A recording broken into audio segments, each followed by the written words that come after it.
allowed the two It's okay. It's okay. Off your mind. It's okay. She Off your mind. Chai! Now wow, people wey suppose talk truth to power don off mic, and if we talk, na 500,000 they go sama us call am hate speech. But fear not, Maiyegun don come. Him go torchlight every corner, nooks and cranny of all these bad people wey dey spoil our country.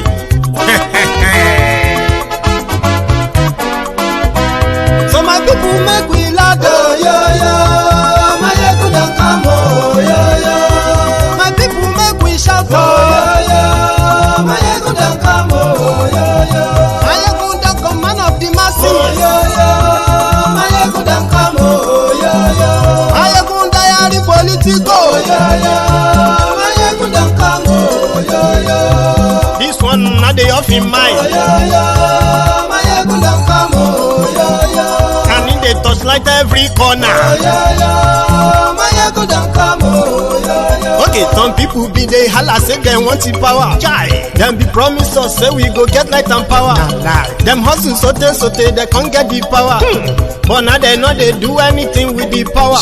Every day, dollar just they get the higher power over naira. See them talk say make we off mind, but thank God say Maiyegun don come. So my people make you laugh, oh yo yo. Maiyegun don come, oh yo yo. My people make we shout, oh yo yo. Maiyegun don come, oh yo yo. Maiyegun don come, man of the masses, oh yo yo. Maiyegun don come, oh yo yo. Maiyegun diary Politico, oh yo yo. Maiyegun don come, oh yo yo. This one not dey off in mind, oh yo yo. Maiyegun don come, oh yo yo. Person wey dey do evil no wan make person talk. Them say that Maiyegun, that man too dey talk. He too dey talk. Say Maiyegun diary, he dey hot like pepper. But every day then they take money in bulk. Poor man pikin dey the street dey hawk. Still them talk say make we no talk. But thank God say Maiyegun don come. So my people make you laugh, oh yo yo. Maiyegun don come, oh yo yo. My people make you shout, oh yo yo. Maiyegun don come, oh yo yo. Maiyegun don come, man of the masses, oh yo yo. Maiyegun don come, oh yo yo. Maiyegun diary Politico.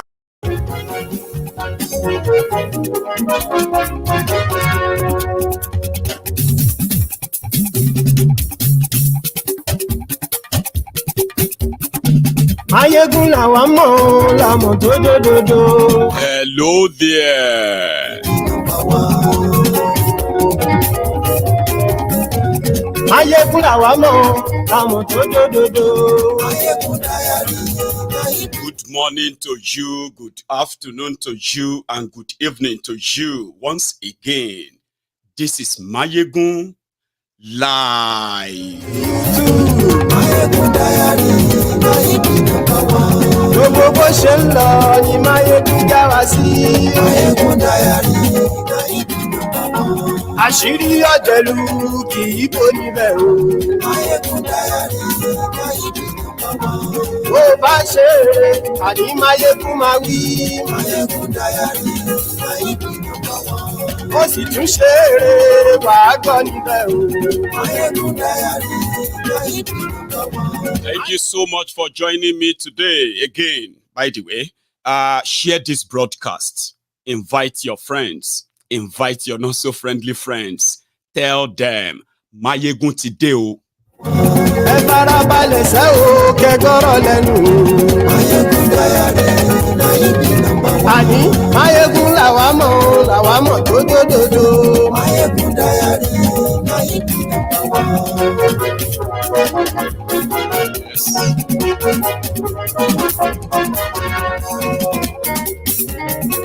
Àní ẹ̀sùn ràkì. Maiyegun ti dé. Maiyegun ti dé.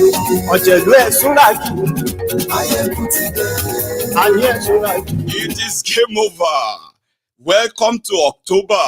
Okay, I should be sort of greeting you with happy independence, but I will be lying to you or deceiving you. if indeed any Nigerian actually feel independent from, like independence, you know. But however, it is the 1st of October, and this October is pregnant. We go deliver them. It is game over. And yes,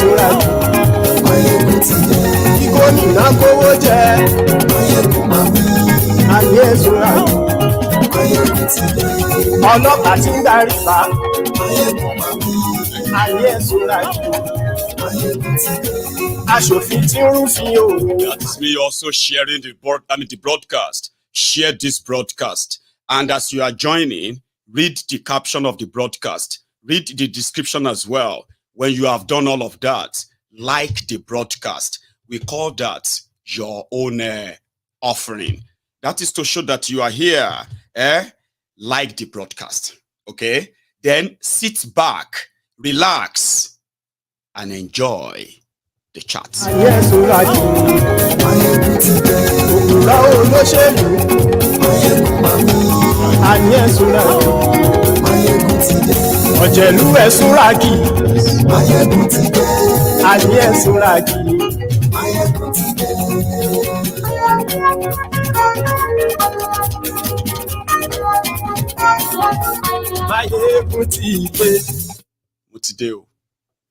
So, good morning to you once again. Good afternoon to you, and good evening to you from wherever you are watching from. And this is Maiyegun Live. I have this bad news to tell you first, because that just happened this afternoon. Our broadcast last night on YouTube got removed this afternoon because somebody somewhere reported it as a cyberbullying show. I tried to kind of drag that with YouTube. Not that I got punished for that, but they had to remove the entire, full video. But fair enough, they have already been broken into pieces. You can watch them, you can watch the video in parts, still on MaiyegunsDiary Politico. So when this happened, I have been advised to begin to develop, or what do you call it here? To begin to build an alternative YouTube platform on the side, just in case if the fire, if the heat is too much that they have to descend on us, they must not shut us down. Remember that. And that's the bad one. It is nothing to worry about, nothing that is not really under control. But it also tells us that whenever we tell ourselves that as much as they pretended not to be hearing or seeing all of this, they are actually invested in us, watching how and how much impact this must be kind of making on a lot of people. And if it is going to become something too big to handle, let us begin to cut it down now. But they can't. Yeah?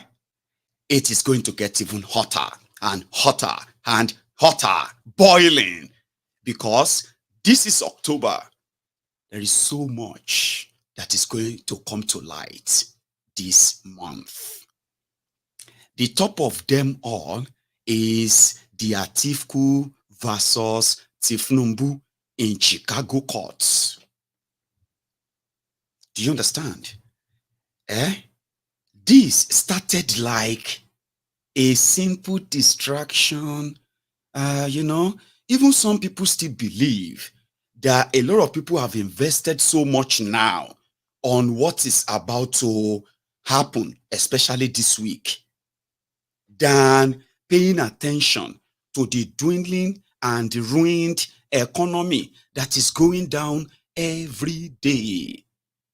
The one that actually affects them right now, that they don't need an American court to kind of give them reason why they need to actually fight for their lives now. I understand a lot of you feel that way. one step at a time. Are you with me? One step at a time. Okay? Because what shocked the American judges about this whole thing is the desperation of Tinubu. The level of his desperation to stop them from releasing the transcripts and record, since there are already found fractions that even according to Nigeria law, Tinubu shouldn't be inside the asshole rock. It should be inside the Kirikiri, the maximum prison in Kirikiri. But because the Nigeria Tribunal Court refused to take a single look at all of the evidence presented, and they thrown everything out, and they legitimized the illegitimate Tinubu. So, this is the shocker to the American judges. Like, what the hell? How could somebody be so determined? Like, if they release my record, something is going to happen. What is going to happen? What are you hiding? Why did you go into public office in the first place? Eh? Oh yeah, come and tell us the reason. Remember, Tinubu already has 4 different birth certificates. He was born in 1957. He was born in 1952. He was born in 1954. He was born in 1951. 4 different birth certificates.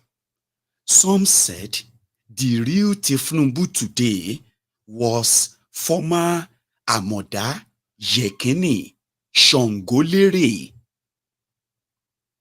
Okay? And he got adopted by Abibatu Mogaji. That is the story. Abibatu Mogaji changed his name. What was his former name?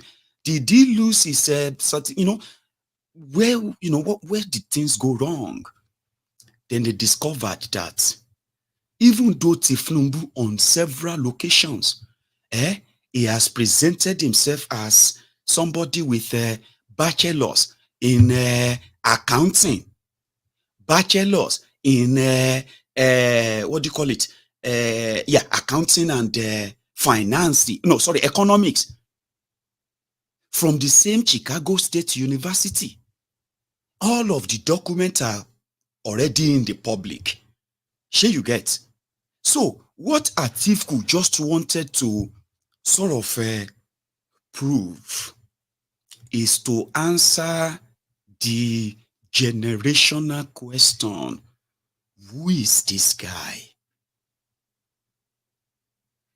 In the first place, if the Nigeria law, if there is any, if Nigeria law knows who this guy is, would that same law still legitimize a criminal to continue to superintend a country like Nigeria? That is what Aktiku just wanted to prove. They now called Kalu. It all started from, I'll show you. All of the case, how it all started. If you are interested, see, now everything be this. When it started from the Chicago State University versus, Aktiku versus Chicago State University versus Tinubu. Then it moved on to a judgment from Justice George Jeffrey. Everything is here. All of Tinubu's argument, Aktifu's argument, cross-examination, Chicago State University, their responses and all of that. Now, all of the case they here. So I'm going to put the link in the comment section, okay, for those who might be interested. Okay. Now, things got to the head that a Chicago magistrate court Justice Jeffrey Gilbert gave a ruling that Chicago State University should release all of the documents in their possession to Aktiku. Chicago State University said they did not issue the certificates that Tinubu presented to INEC in Nigeria. That is perjury. They said, but they can neither deny nor confirm if the certificate is fake. But in the whole cross-examination, it was discovered to be a deep fake. A fake that is so embarrassing that whoever also attended Chicago State University would only laugh and cry at the same time. It is so embarrassing. And it won't let them release the remaining records. In the record that they have at Chicago State University, there is a Bola Tinubu that attended the school. That has been established. But there is a problem. From the transcript of the admission that Bola Tinubu used from Richard Daley College to gain admission into Chicago State University, showed that Bola Tinubu was female. There have been so many stories, and you can call them conspiracies. But let me tell you something. They actually make a lot of sense. For example, from those who have been researching who could that Bola Tinubu be, in their research, they discovered that the woman that adopted Bola Tinubu changed his name to Bola Ahmed Tinubu, actually adopted the family name of her own paternal family, Abibatu Mogaji, she is from the family called the Tinubu family. And in Yoruba land, usually a married female member of a family will end up picking up the name of another family, which could indeed be the reason why Abibatu Mogaji was not Abibatu Tinubu. So having adopted having adopted Amoda Yekini Shongolere from Iragbiji in today's Osun State, okay? Now, having adopted him, she changed his name, then gave him the paternal family name, Tinubu. But the story didn't end there.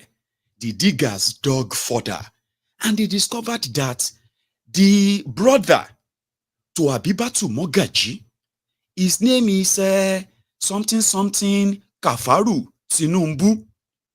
Now, you see, this Kafaru Tinubu was a retired police officer at the time and a senior brother to this current Tinubu's adopted mother.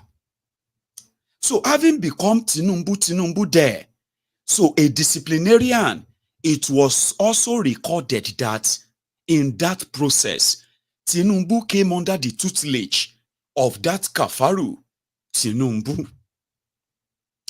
Cut the long story short, the same Abibatu Mogaji was also who became a very prominent political figure, a female political figure of her time, very prominent. She was also rich, and she was indeed, and in that time, considered as one of those Iyasale of drug pushers.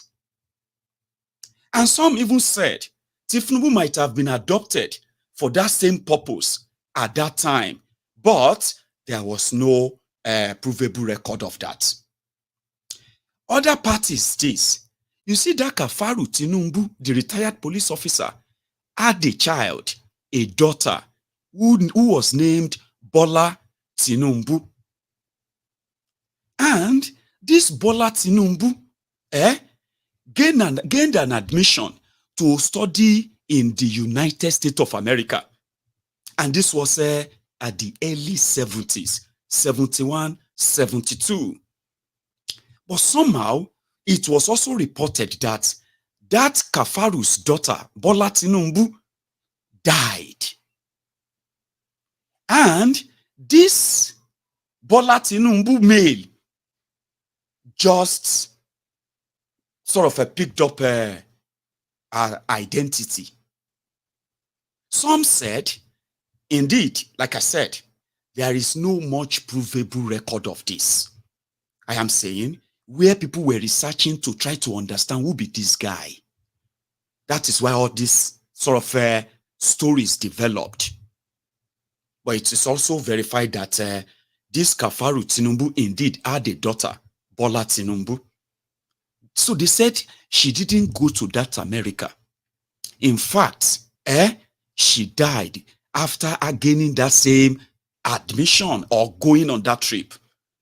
And since this male Bola Tinubu, and since Bola could be, is sort of a unisex name. A boy can be called Bola, a girl can be called Bola in Yoruba land. Ori Olori was also very kind of popular in that part of Lagos, Isale Eko at the time. However, all of these stories, they are still pretty much stories that we couldn't pencil down and bring people to come out and verbally confirm. And that is why nothing is known about this Bola Tinubu until that very morning when this young man with afro hair appeared at the O'Hare Airport in Chicago. That was the moment the record of this Tinubu started getting traces.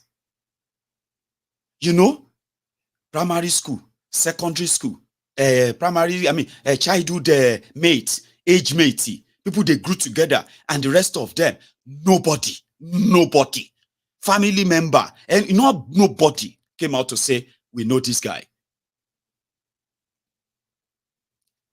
But a lot of things happened also that has managed to keep him under the radar inside Nigeria for decades. And that is why today, a lot of people will be like, why now? Because this same Bola Tinubu, when he later got involved in drug dealing in America, and listen to this, so he graduated, according to the record of the Chicago University, the one he is also parading, he graduated from Chicago State University since 1979, and he remained in America. He said he worked for Deloitte company. They said they didn't know him. Nobody knows him. There's no record of any Bola Tinubu there. He said he worked for Mobile America, and he worked as an accountant. There is no record of him. Nobody. No record. Except for those who have managed to continue to repeat that story and continue to repeat it and repeat it. But every time they want to hold him to it, come here, you told us this. There will be so many other stories to back that up. So many stories. And if you don't want to believe any of the stories, you will be attacked instead. This has been his ways, modus of operandi. Do you understand? And in the process, he has also managed, every time he is caught, that they take him to court to challenge him, he will use the same corrupt system in Nigeria, okay, to escape the hammer. Until when he became the president of Nigeria. So the judge, Jeffrey Gilbert, was like, which kind, you understand, which kind person be this? So he now ruled that they should. So Kalu quickly, decided to go on and file for stoppage. Hey, so he left this judge. This is the first judge on the left, Judge Jeffrey Gilbert. You can see his face. You can see his structure. You can see his head. You can see his grin. You can see his teeth. You can see his dress. It looks like a responsible somebody, a responsible family man. You know what I mean? Somebody who is also a real American judge, a patriot that would never, for no reason, use technicality of law to shield criminals. Look at his face. You see? He's not wearing any wig. He's currently not wearing any wig. You see? So when he gave that judgment, Tinubu now ran to this second judge. You see this second judge, Hey, her name is Maldonado. Odabi Ronaldo. She is the Iyalaje legal general of what do you call it? Of the legal profession. Justice system. Look at her face. Look at her hair. Look at her smile. She looks real, like human being. Nancy, when you see Nancy Ronaldo, the reason why she started looking like Ronaldo to the criminal Kalu from Nigeria, who is looking for a judge to say they must help him keep his record so that the what do you call it? The Nigerian ombud slaves, sophisticated morons, bat idiots, and the rest of all those cyber barbarians too, by the way. You know, look at this face. This one, no be justice, so this one na juju. These are the criminals in male and female who will defend rogues. Look at their faces. They look like puppets. These are the people that were presented evidence of a former drug lord, somebody who ran away from America to Nigeria and started there, and he joined those other hungry, deceitful people who pretended to be fighting for democracy. They said they were fighting for Abacha. Look at all of them. Look at how they dress. They dress like clowns. Those are the people that are legitimizing criminals in Nigeria. Those are the people that are gaslighting Nigerians. Those are the people that have slaughtered democracy, human rights, justice system in Nigeria. Look at their faces. Are their faces not even like destructive? Nigerian judges. These are the entitled criminals that are wearing wigs. See them, they are supposed to be people that if they remove the wig, you can see their faces very well. But they need to dress like this. Colonial puppets. Colonial puppets. Social media is their nightmare. Very dishonest, dishonorable old men and women who are seeing Nigeria drowning in the pool of mindless, greedy, corrupt criminals.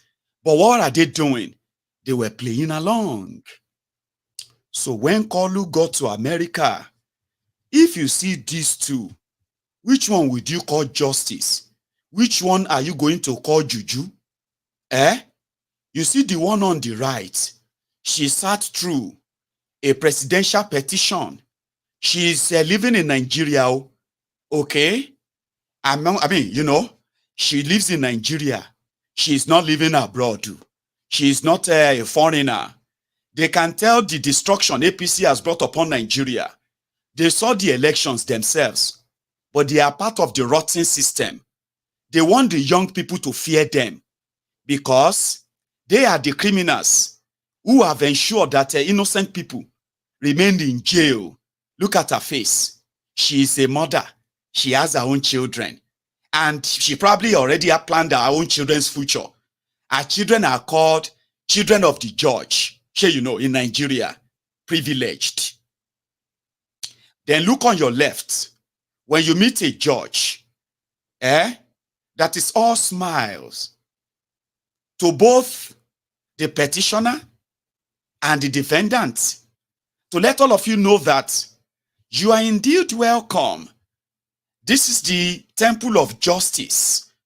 Everything you present here will be used in determining your case. And we are going to do this in a way that to the satisfaction of all. So Tinubu, come here. A judge ruled that your record should be released, and you don't want that. Why? So Tinubu said, if they released his record, mind you, this same issue of record, forgery and this or that, inside this same in the Nigeria tribunal, they have already presented available evidence with witnesses to this colonial criminals. Are you with me? This colonial puppets, this nuisance, who would love to be respected because they are the judge of the court of Nigeria. They are murdering justice. When they presented all of these witnesses during the trial, when it was time for them to deliver their judgment, they said all those evidences, they are irrelevant. They just want to tarnish his name. They just want to look for excuses. They didn't present any evidence. That was how Kolu went to America to go and tell the same woman judge, oh yeah, come here. Mr. Tinubu, you said they shouldn't release your record. Why? And Tinubu said, if they release his record, it's going to cause irreparable damage to him.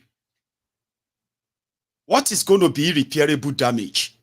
That you were once female and you are now male. Of course, this is 2023. You just have to come to the open. Sure, you know, there's nothing new anymore. Then what happened? Were you born in 1952 or 1954? So you would have to come out and say that too. Tinubu was just telling the judge not to give Aktiku something to destroy him. Are you listening? Tinubu's lawyers, who were collecting God knows how many hundreds of thousands of dollars, promising Tinubu that they can get a judge that will make sure all those records remain sealed and they will never see the light of the day. Do you know how much Tinubu is paying them right now? Can you even imagine it? Meanwhile, they were using sentiment and emotion. They said, Aktiku knows that any evidence he gets from American courts cannot be used in Nigeria. So he only wants to use the record to expose Tinubu, which is indeed will cause Nigeria great embarrassment. Which embarrassment, Lotukubai? Is there anything after this embarrassment that we are all suffering right now? The one that they are now beginning to profile us again because of our green passport. The one they are now profiling you again. Even those of you who have managed to try to beat the poverty in Nigeria, you are getting international jobs because of your area of expertise. But because of all of this now, a lot of you are losing all those jobs. Do you know that young people are in Nigeria not doing Yahoo? And they are offering great different services to different organizations all over the world. They are earning Forex as their salaries, and they are in Nigeria. You may not believe this, but they actually exist.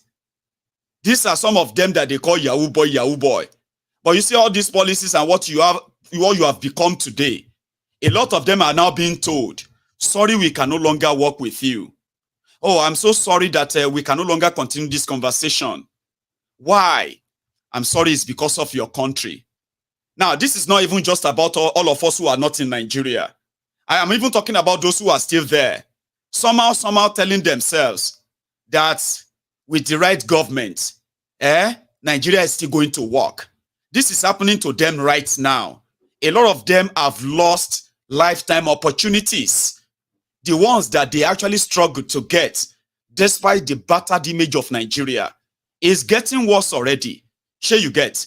So Tinubu's lawyers were telling the court that releasing Tinubu's documents to Aktiku is not because Aktiku is going to win in court. It is to further destroy the image of Tinubu. How could your school record be a destruction to your image, your results and records.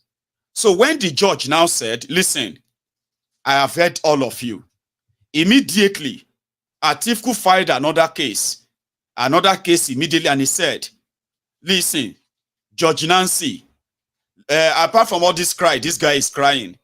Let me tell you something. We know that he's a criminal. He's already captured the judicial system in Nigeria. The entire state has been captured. But there is something we want to prove. And we want the Supreme Court of Nigeria to also have it on record that they legitimize a criminal after all of the evidence that are readily available. So when Nigeria goes up in smoke, the Supreme Court justice and the judicial system in Nigeria, they would have already written their names in gold as the enabler and the contributor, the slayer that slayed and killed Nigeria. And this is a very great indictment. This is Putin, not just Tinubu on the world stage. It is also putting the judiciary in Nigeria on that world stage as well. You may not understand the implication, but you would later when everything begins to unfold and unfold. Tinubu can be your president. You know, last, Tinubu will not go anywhere. Nobody is going to meet with him anywhere in the world. He's going to remain in Nigeria. Una go remain in that. Now, when that thing finally shook, now una go smoke him out. Sure you get? Because it will become so much embarrassing and so much disastrous when all of this information will begin to come out. When they finally come out and they cause whatever damages Tinubu is so scared of, he will either resign and run away, or he will wait for all of you to take him out. But either way, nothing is looking good for either those of you, one Nigerianisti, that are yumuhin. Yumuhin is that you are doing like this. Online low only sorrow. You dey do like this for me, Abi. You are yimu. You shall wait.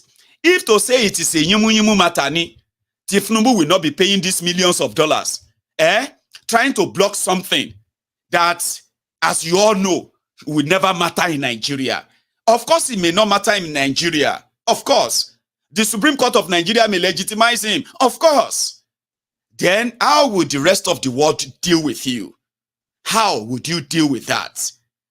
To hell with the rest of the world. Your leaders are beggars. Everywhere they go, they beg for money. And your Nigeria, as it is right now, it is operating based on these same Western world policies. The policies they influenced. Your monetary policy is IMF policy, World Bank policy, Chinese government policy, and everybody that is giving your government, criminal politicians money, every money they are taking from all over the world, they will come back to Nigeria. They will do exactly what they tell them to do. Go and devalue your naira. They have no choice. They don't pay them. They will come and devalue it. Oh yeah, go and float your naira. The wages will go back to Nigeria. They will go and float the naira. When the whole consequences start falling around, they will say, you need to endure. It's a baby walk of pain. There is no baby walk of pain. Pain, especially deliberate, intentional pain, is pain. Are you with me? So, the damages will be monumental, calamitous, devastating, and everybody will feel it, including me. And all of us go collect. But whether we like it or not, it is also going to help in explaining to a lot of us that except we stop this, it will never stop. And how do we stop this? It is when we all agree that they must first go. This rotten system must first collapse, and collapse to the level that it will never be able to produce criminals like Olu again. And then, we can begin to talk about going our separate ways. But I'll get to that part. Let's still stay inside that courtroom. Something that Arise Television, Arise News, did a bit of a cover on before I will go back and take you through the ruling. Kini Justice Abina George Nancy Ronaldo Abi Nancy Maldonado. That is her real name. But this time around, he played Kolu so well that they thought they stood a chance in stopping any sort of exposition on him. You dey follow me? By the time Kolu and his lawyers, by the time they were waiting for what would be the outcome from George Nancy Maldonado, Ronaldo nìyẹn, leg over here, leg over there. I will give you judgment soon. She didn't tell anybody. Now, so then can't mail everybody say your judgment done ready. And this time around, listen to me very carefully, Mr. Tinubu. I have ordered this Chicago State University to release all of the documents by Monday. Like, don't come back to this court. I have been told that you will probably want to go to another court. Let me tell you, don't appeal this court. If I see you near my court, but why? This is why. In what appears to be the last grip of a prima facie petition aimed at upstaging President Bola Tinubu's hold on power, Atiku Abubakar's counsel had demanded to unravel President Tinubu's academic records at the U.S. institution to boost his petition at Nigeria's Supreme Court. The Chicago State University had come under torrents of criticisms for locking its X or Twitter account, which contains details of Tinubu's academic records and the class of 79 which Tinubu claims to belong. The coming days had continued to build spurious sentiment and curiosity against Tinubu's academic records, which is being shrouded in secrecy. Tinubu's prayers on Monday came as part of the ongoing legal battle unfolding at the United States District Court for the Northern District of Illinois in Chicago. The case was brought by Aktiku, who has been on a judicial quest to establish that Tinubu was not eligible to be Nigeria's president despite his election victory in February 2023. After a long-drawn clamor for the full disclosure of Tinubu's certificate, the U.S. court finally ordered the Chicago State University to release President Tinubu's documents, but limiting it to only his diploma certificate. While this was supposed to clear every doubt, contrary to expectations, it wasn't so, as it turned out more controversial due to the discrepancies in two different signatures and dates on the certificates. But Tinubu's counsel dismissed any insinuation of deliberate fraud by putting the blame as a clerical error on the Chicago State University. His counsel says, quote, "There is harm in allowing discovery on issues and documents outside the diploma." Tinubu's lawyers said this in the full briefing to the court seeking a review of Judge Jeffrey Gilbert's order by a district judge, Nancy Maldonado.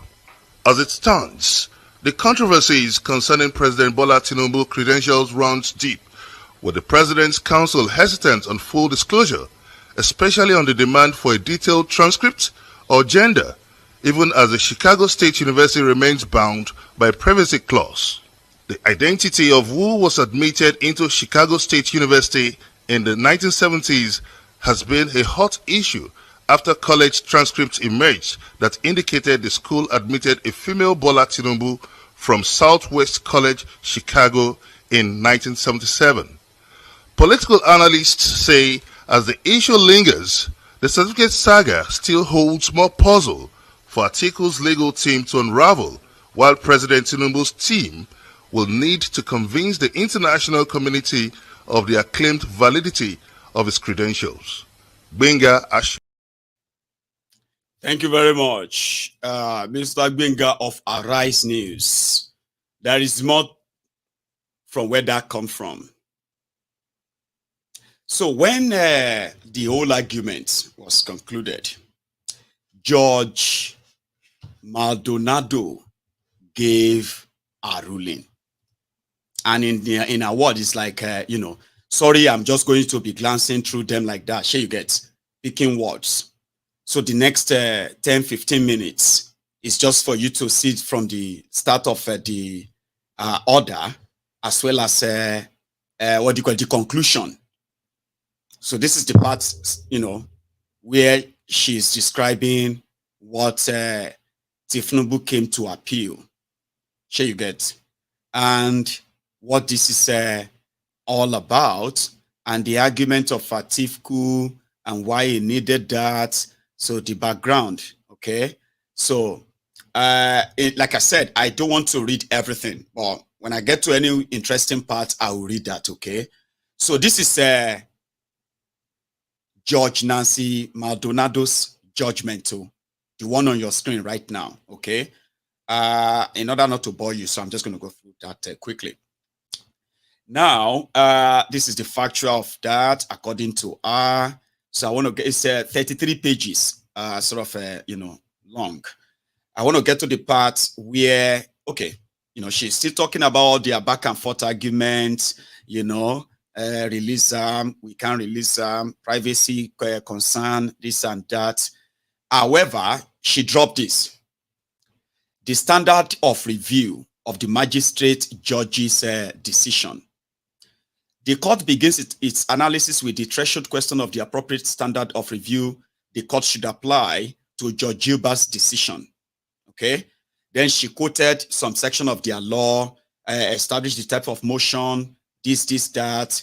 This distinction is important because when a magistrate judge rules on a non-dispositive, depositive pretrial matter, such as a pretrial discovery dispute, a district judge may only reject that ruling if it is clearly erroneous or is contrary to law. An extremely differential standard to that of this Tinubu's case, which means Atiku's case is not erroneous, it is not fishing, it is not useless. She, in fact, said in her own in this ruling, she said she requested for the judgment of the presidential tribunal in Nigeria, and she discovered that, and she also followed some precedents of the Supreme Court of Nigeria when it comes to, ruling over the Court of Appeals judgment when evidence are presented at the Supreme Court.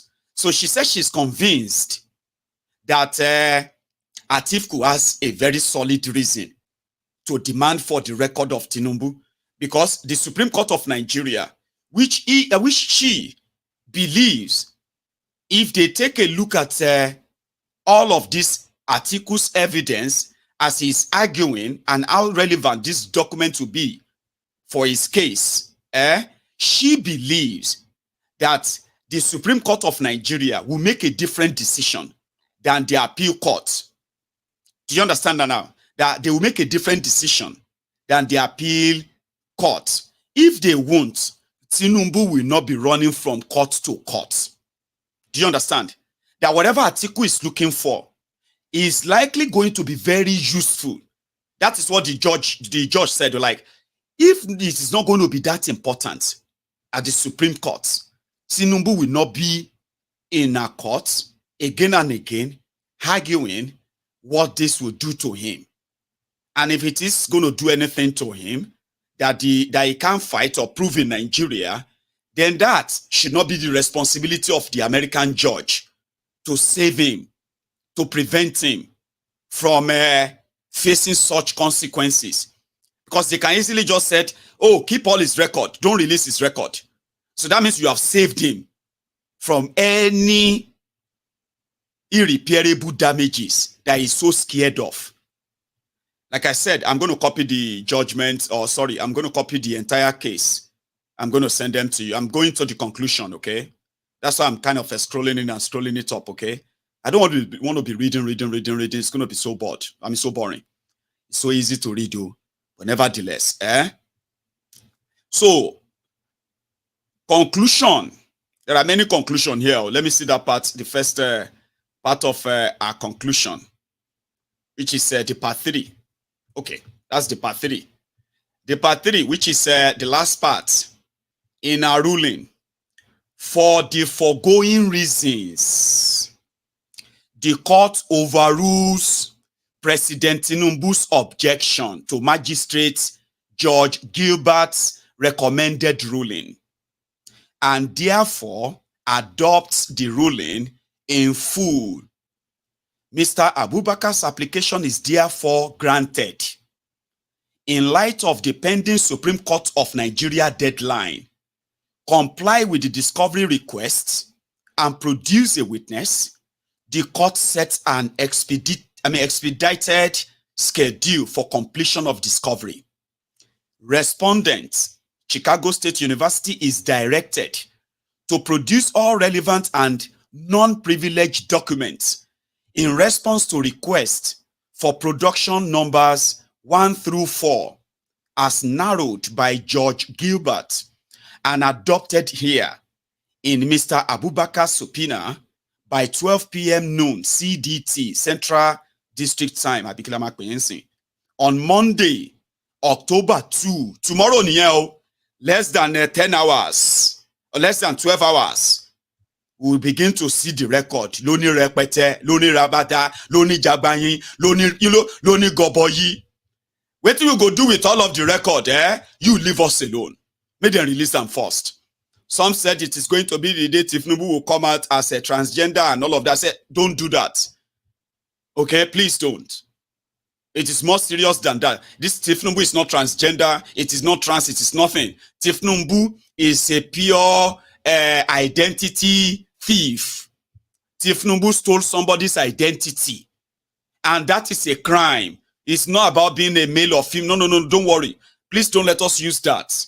Okay? It's none of that. And this is not a joke. This is a career criminal. Who is actually so poor in that trade, if not because of Nigeria. Tinubu would have ended up in jail long time ago. He would never, by any means, be near anything called being a governor or being a senator, being anything at all. He would have been in jail. So this is not a joke. Okay? So we should all get ready. Identity theft. You understand? Identity theft is what we want to look at here before the FBI record. So it's not a joke. So filing deadline, excuse me, because on the 5th of October, that is when the deadline for submitting all of your evidence to the Supreme Court. That is what Aktiku told the court, that we've got until 5th of October before anything you give us here will be useful. Sure you get now?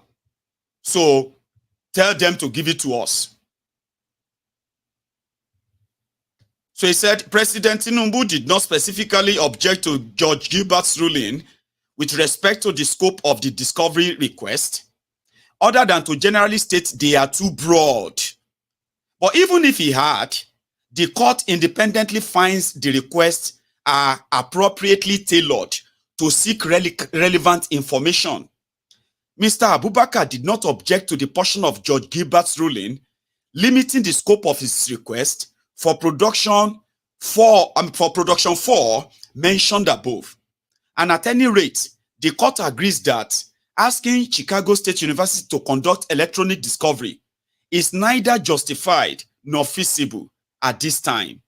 The court therefore adopts Judge Gilbert's ruling on the scope of the discovery request. Chicago State University must respond to the request for production numbers 1 through 4. Through Chicago State University, though Chicago State University need not respond to the portion of request number 4-6, all communications to or from Chicago State University concerning certification of such document by Jamal, COOR and other, right? So what they are saying there is that, listen, Chicago State University have already said they cannot prove if Tinubu's certificate is fake or original. The only thing they can say is that they did not issue the certificate. So don't ask Chicago State University to present witness that that certificate is fake. Okay, please don't. Just let them present what they have in their own kitty. And whatever you can make of that is up to you. So right now, I can then possibly understand why when Tinubu returned back to Nigeria, he suddenly feels like he's already sick again. I'm sorry that I'm going to use this as a, you know what I mean, as a break for you to see the Tinubu after probably reading the ruling, or God knows what is wrong with him. He was in France. They smuggled him back to Nigeria. Somebody was supposed to fly over Niger Republic to Abuja. The flight of just about 6-7 hours suddenly turned to almost 20 hours because they didn't want anybody to shoot him down. Now, waiting I talk on my program last night, be that too, where YouTube decided to remove the video. They say cyberbullying. Which one is cyberbullying? Because I was talking about the routine and where Tinubu went. And they came back and they said it's so descriptive. It's a cyberbullying and all of that. And I was like, okay. But if I observe something, is that something bad to share? So I'm beginning to feel like yesterday we were talking about him not feeling sick, not shaking hand, clearer voice. But they brought this guy back. They put up the camera. And they put up the teleprompter. And they told him to start reading. And even reading that was purely a serious stress. You could tell. So I don't know what is going on, but I'm going to show you. I've already shown some of our people this morning when we're doing our Sunday sermon. But I'm going to show you again this observation because inside it, he also says some certain things. Because today happened to be the 63rd anniversary of Nigeria independence. That is never independent. So he came back and he started saying, they once told all these Nigerians, they told them that they should wait for Tinubu's palliative. Remember that time?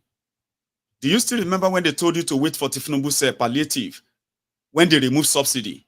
When all of these Lagos Sabobakus, all of these social media fine barras, Facebook bandits, social media adsmen, when they were telling you that Tinubu is an economist, he built Lagos, for he is the one who is capable of removing subsidy, that you should wait for his palliative.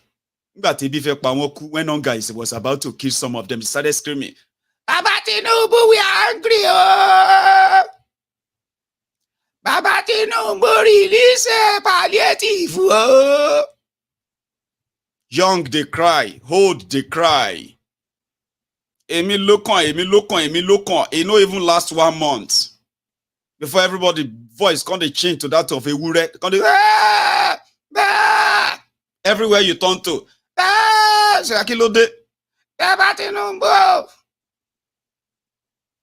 Iluleo. Baba Tinubu help us.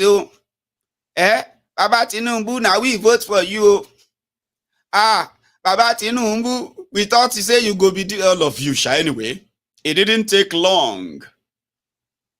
Wait for his palliative. When una cry want too much, he came out and he said, hey, I'm going to give you a student loan. Hey. They now took all of this with dear. He said, great Nigeria student. Closer. 3 corona for his enemy. Corona. Prayer for his enemies. The bill. Closer. 3 corona. He said he was going to give them student loan. Only for them to increase school fees, tuition, all over the place. A majority of those who shouted Emi Lokon, Yoruba Ronu, Yoruba Ponu. Today, majority of them are never going to go back to school. Just that one singular decision of your life. But they said, wait for his palliative. They said by September, they are going to start the student bank, education bank. I said, did you believe them? I actually asked them, do you believe them? I know people on MaiyegunSDiary Politico will never believe that nonsense, except for those ones who are the conditioned, ombud slaves, we call them. Baba, September tikojao. Today is October 1st. They don't open the branch of your own education bank. No. So you cannot take a student loan. No. Okay. But they came out to tell you strategy upon strategy. I cannot reveal my strategy. Baba Wiri. I don't want to sit here and reveal all my strategy. I am the first speaker among the three of us running. So they will spy on me. So you will have a limited answer here today. Another day you can bring me back. Last, they were still waiting. President Tinubu has ordered that we must give 88,000 naira to all of the poorest Nigerians. President Tinubu cannot sleep because of poor Nigerians. President Tinubu loves poor Nigerians that he has decided to go and borrow 800 billion naira and give 80,000 naira to 12 million families. And this effort, you are going to collect 80,000 naira for the next 8 months. President Tinubu loves the poor. He has also told all of the silos in Nigeria to release grains. They will give you rice and they will give you beans. If Ororo did, they go give you cassava, gari, ewa, agbado, yam is grown here. All you have to do is to create demand and supply. Demand don't day, supply don't day. Oh yeah, all of them lies. Give him time. I know that once Tinubu, I know he's a very smart, ideally, Tinubu is a smart, intelligent, and ideal. You will soon start telling us that now enemy no one make Nigeria work. You will soon start calling Maiyegun and saying now Maiyegun no one Nigeria work. And it won't be the first time. I handled you very well under Bokuwari. And we will change your color. Una can't change una Jesse. And Buhari idiot. Buhari dins, Buhari didenes. Buhari de notus, Buhari de jatus. Buhari shukus, Ngozi Harris. Uneka Harris and the rest of una. Una con, since Bokwari don't come out, una con come out your Jesse. Come put another Jesse. Turn yourself to Agbadoriansi. Abi, Bati Dioti. No be so? Lagos above Baku, Ojogbo Alimajiri. I want to change Jesse. So now I want to come back here, come they try to look for, let us pray for Nigeria. Let us pray. You know, I don't even like anybody that when we want to discuss something serious and they say, let us pray. I'll be willing. You still say in Nigeria, you did. Let us pray, opening pray. Well, is serious. Let us pray. And let's start the conversation and start. Because now so be Nigeria. They will call meeting. And they will say, Reverend, please give us opening prayer, sir. Please bless this meeting. Then Reverend will be like, our Father, our Lord, we call your presence to this gathering. We want you to be with us. We want you to guide our thought. Everything we are going to discuss here today, Father Lord, let it come to pass to the best of our people. In the name of our Father, Lord, we pray. They say, amen. Then they will start the meeting by lying to themselves.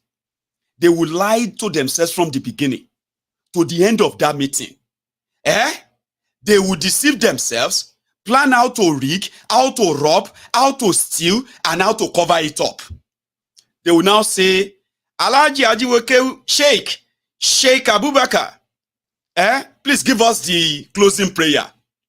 Sheikh Abubakar, if na the one we be saying na the dramatic sheikh, he go don't put him own bed sheet for head, so as to make it look like say Allah don't do inside that meeting.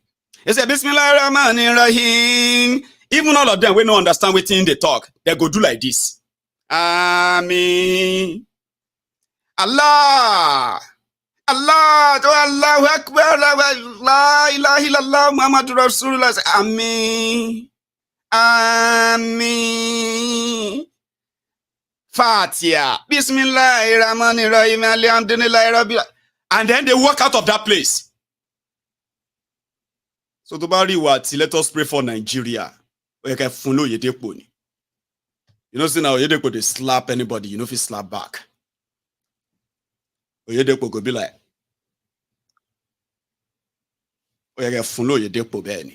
Maiyegun, let us pray for Nigeria. Be prefer pa any. o ráwọn prayer warrior yín lórí òkè orí òkè kò ṣeun tì kẹ́ lọ gádà síbẹ̀ kẹ́ máa gbàdúrà kẹ́ máa ké pe Ọlọ́run lóhùn rárá tẹ́bí bá pa yín bọ́lẹ̀ látòrí òkè yẹn ẹ lọ ṣiṣẹ́ or ẹ lọ face àwọn criminals yìí. Trust me, eventually. Right? So, Tinubu now returned to Nigeria after no student loan banki. Kò sí. 8,000 naira palliative. Babu. Is coming, you know, ni. Wọ́n gbé bọ̀. Is coming. Let us be patient. Is coming. Now, on top that is coming, Kolu came back. And guess what? Some ways, like I told you, they wrote the lies. They wrote all the jargons, okay? They say, the Independence Day speech. Tinubu is talking about unity. He's talking about fairness. And you look at APC, and you are like, really? Is that playing? Like, are you playing? APC, unity. APC, Egbekegbe, Yoruba Ronu, APC, Egbekegbe that every Igbo is IPOB. Since you are not licking the ass of Kolu or any APC, you be IPOB, abi? Every time you support Tinubu, you are a real Igbo. But all the Igbos within them are being called IPOB, terrorists. They will never rule Nigeria. They will never become anything in Nigeria. And I am like, if I happen to be an Igbo man, I can't get family member with be APC. Baba, you don't declare yourself, say you be my direct enemy, oh. Like, seriously, oh. When they talk, say, politics, no, they divide us. Baba, now they are kind of they have anybody, you are an Igbo man. You have Igbos in APC. And you will still see these criminals. They will boldly, tell you, Igbos and this. They will organize and kill you. And when I see they there, you call yourself my family member. I'm not fear. Seriously. Go yeah. I'm not fear. It's just that most of those things I know, they are like terrible things to say. Like Chineke kpogi oku. You know, that kind of thing, right? Like, how could you be so member of, as in, you are an existing danger to me. Okay? That even your presence inside these people, I'm talking about Igbos in APC, even your presence is not in any way rated at all. Their leaders, so their followers, so they will just dump it.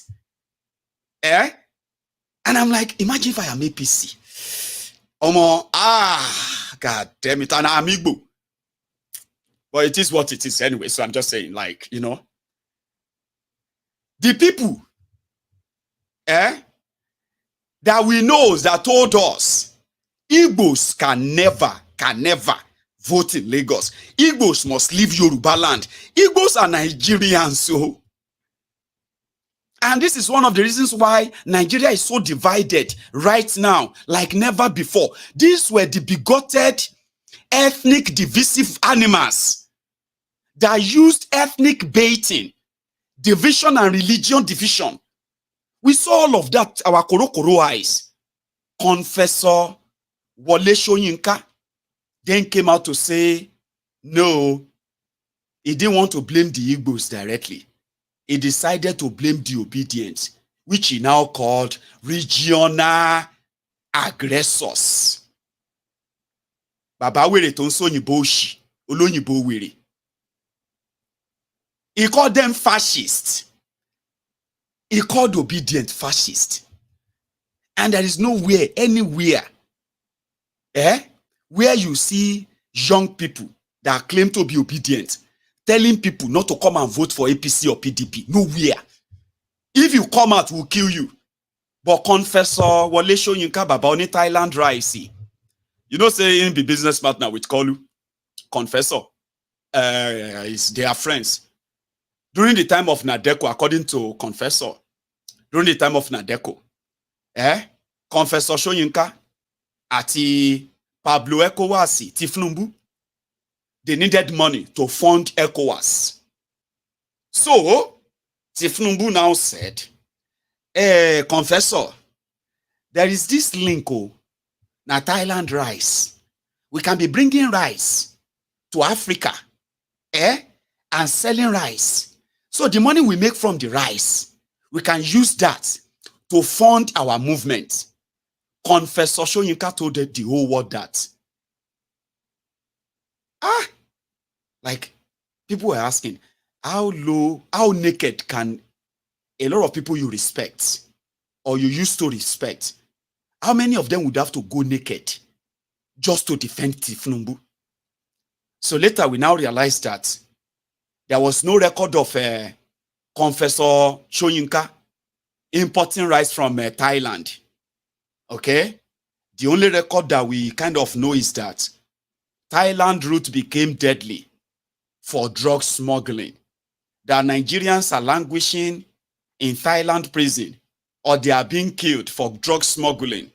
We can trace that back to the rice import and export that Kolu and Confessor did at the time. Anyway, let us come back to when Kolu returned to Nigeria. The shege is spreading. They are waiting. It is a waiting game. One gbebo is coming. Tinubu's palliative is coming. Tinubu's policy is coming.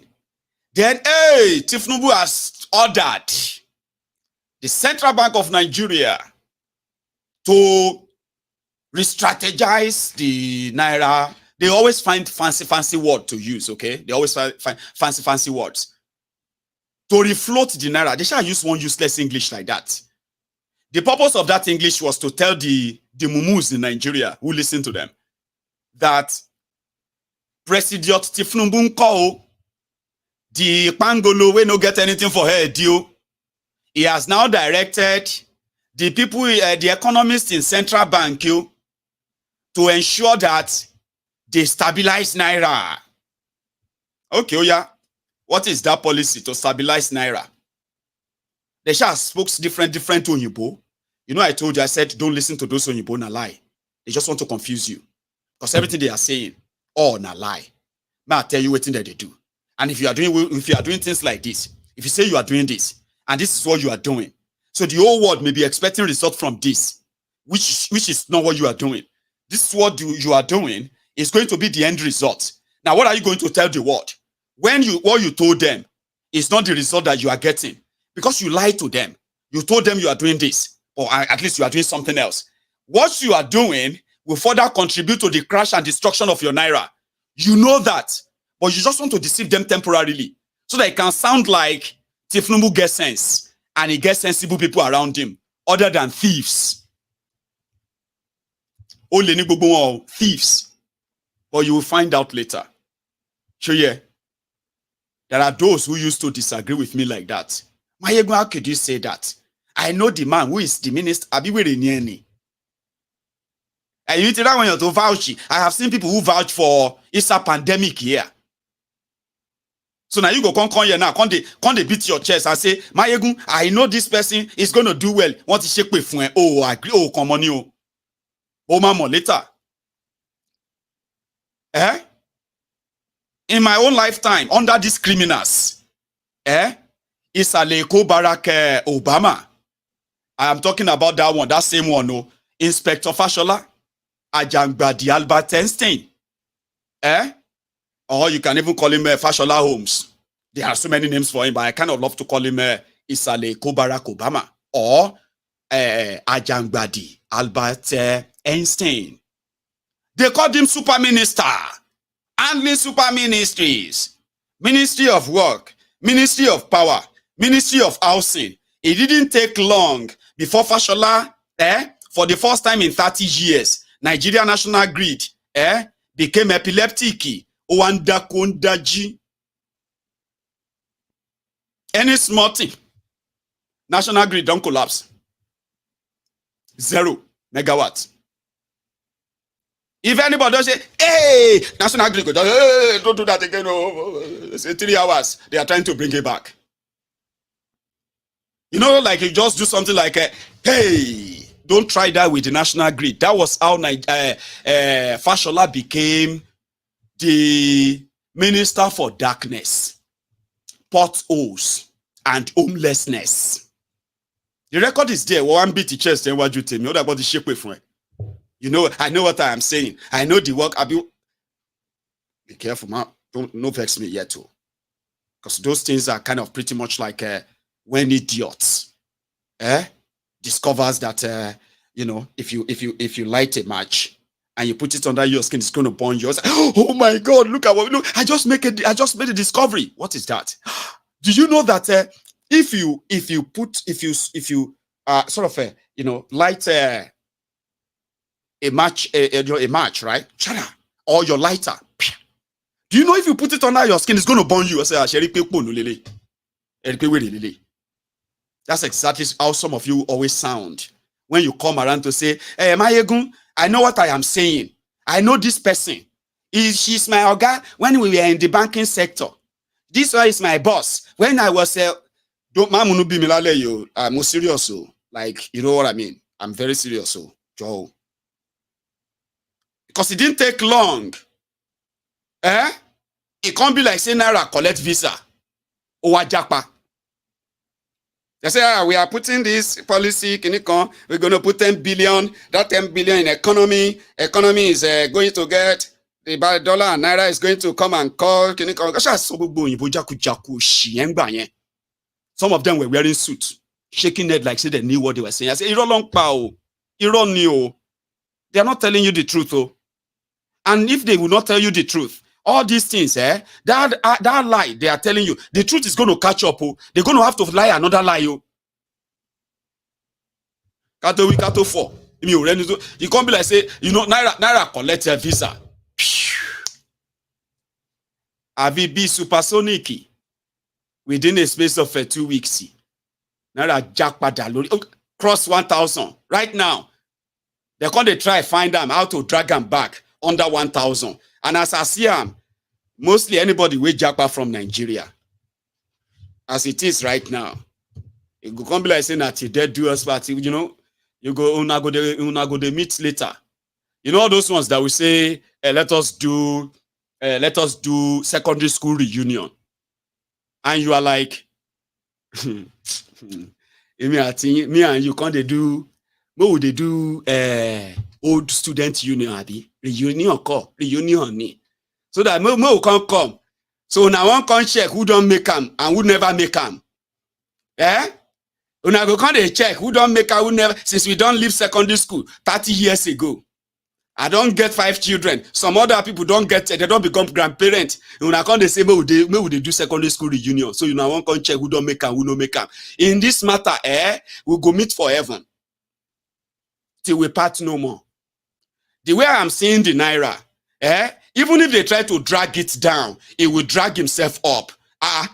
Crossing 1,000. Do you think it's a joke? Do you know how many times Naira has been ambitious? With the actions of these criminals, do you know what Naira has suffered? Do you know how ambitious Naira has been itself? That somebody be crossed 1,000. On my limit, on the rimimo. Dead, say Naira till law. Because you see these kleptomaniacs, they have not even started yet. They haven't. So they make pronouncement without anything to really back it up. The economic, data of Nigeria is in negative. They are removing Nigeria's name from the credit bodies all over the world. Nigeria credit is being rejected, which simply means that anywhere Nigeria see loan, it is going to be at the exorbitant, ridiculous interest rate that will continue to keep Nigeria in perpetual poverty. These guys don't care. So even if they are telling you that we are doing kinikon, we are doing kinikon, they are not doing them. The fact that they are not doing them and pretending to be, and in fact pretending to be investing in it when the money actually goes down the drain, the end result is going to make it worse. That is why I can confidently tell you every now and then where things are going to end. I don't like making things up for them. Thinking maybe, okay, maybe. No, maybe. Take a deeper look. Now, no get money to pay for subsidy, right? Because it's not that you are saving money. All right? There is no money to save. You are borrowing money to pay subsidy on the side, paying yourselves. You deliberately kept the Nigerian refineries to be redundant, deliberately. So all of these things are there. And then you say you want to give free education. You want to increase minimum wage. You want to give people palliative to cushion the effect of the removal of subsidy. But all of these things, you actually had no real plan. So you went on to go and borrow money so that you can give people money. Now you borrowed the money. You need the approval of other criminals. They decided that, Alaye, come here. You need our advice. How much is inside that bag? 800 billion. We need to share this money to poor people right now, or else things will go bad. And I need your approval. How much is inside the bag, Labiri? No way. I know I'm not asking you too much story. 800 billion. 800 billion. Suraju, do you think 300 billion will be enough for us? My leader, I think we should make it 340. Okay, that's fine. What about the judges that told us that they are broke? Say, well, I don't know. Maybe we should give them something too. Okay. How much you talk, say, inside that bag? 800 billion. I borrowed the money. Well, how much is the interest? 600 billion interest in it. Ha.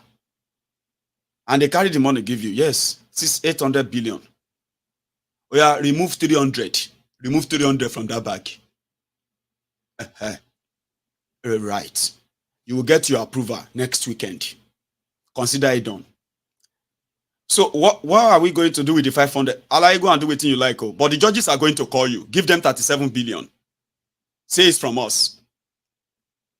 Okay, sir. Would I get the approval? Yes, you get the approval. The rest of the money is gone. We don't know who got them. Because 80,000 naira is not shared. But the debt is also has been added to the debt of Nigeria right now. In 4 months, Tinubu and his crooked gang, they have already borrowed over 6 trillion naira. If you convert all of the money to naira, over 6 trillion naira. And poverty in Nigeria, off the chart. So they dragged Tinubu back to Nigeria and he started promising them. They were waiting for him to say he's going to increase the minimum wage. Minimum wage to how much? How much do you reckon that Tinubu is going to increase the minimum wage to? They started talking about a living wage. Omoyele Showore. Our own vintage Omoyele Showore. He said, if these guys genuinely care about the people, they should not be paid. You shouldn't be hearing anything about minimum wage. The minimum pay to any worker in Nigeria should be called living wage. Living wage is the wage that can commensurate with the economic reality of today. So you shouldn't be existing in Nigeria of today and be collecting 25,000 naira salary, 50,000 naira salary, 100,000 naira salary. You will still remain poor and used and wasted. A living wage should be able to correspond with the economic reality. And that should be the benchmark, the standard that any government who really care about their people should put there. A standard that nobody should go below. But they will rather, they said, we should pay people 200,000 naira salary. Come and collect it. 200,000 naira call, 200,000 naira ni. Nigeria will go bankrupt. Do you think if Nigeria is paying to guess who are those who are saying Nigeria will go bankrupt? The greedy kleptomaniac, the glutinous pigs, pickpockets, scavengers, opportunists, scroungers. People who have never really worked any real jobs in their life. But look at them. They said wealth without enterprise. They don't get address for any business, but they get billions for bank accounts. In a corrupt system like that, they are kings. So if you pay people good money, Nigeria is going to go bankrupt. But if you pay people who are less than 500, if you have to manage them every year with over 400 billion naira, Nigeria can't go broke through that. Okay? But the moment Nigerians get paid good wages, Nigeria is going to go broke. Charade said it at the time. So they now said, Kolu is a smart man. He's an economist. He's a right. Kolu now came with a proposal. 8,000 naira you never collect. They can't make proposal say they will give you 25,000 naira. Tinubu increased minimum wage for 6 months. So what's he trying to do? After 6 months, that you collect 25,000 naira plus your 30,000 naira as minimum wage. After 6 months, what will happen? You will continue to collect your 30,000 naira. GBT long pay there. It is fraud. It is not different from student loan.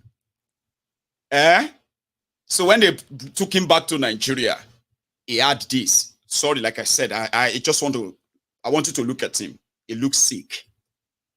Buses will operate at a fraction of current fuel prices, positively affecting transport fare. The new CNG conversion kits will start coming in very soon, as all hands are on deck to fast-track the usual lengthy procurement process. We are also setting up training facilities and workshops across the nation to train and provide new opportunities for the transport operators and entrepreneurs. This is a groundbreaking moment where, as a nation, we embrace more efficient means to power our economy. In making this change, we also make history. I pledged a thorough house cleaning of the den of malvisions the CBN has become. That house cleaning is well underway. A new leadership for the central bank has been constituted. Also, the special investigator will soon present its findings on the past lapses and how to prevent similar recurrences. Henceforth, monetary policy shall be for the benefit of all and not the exclusive province of the powerful and wealthy. Wise tax policy is essential for the economic fairness and development. I have inaugurated a committee on tax reform to improve the efficiency of tax administration in the country and address fiscal policies that are unfair or hinder the business. We will work with you to build a Nigeria that is not corrupt. I bring you a message of hope.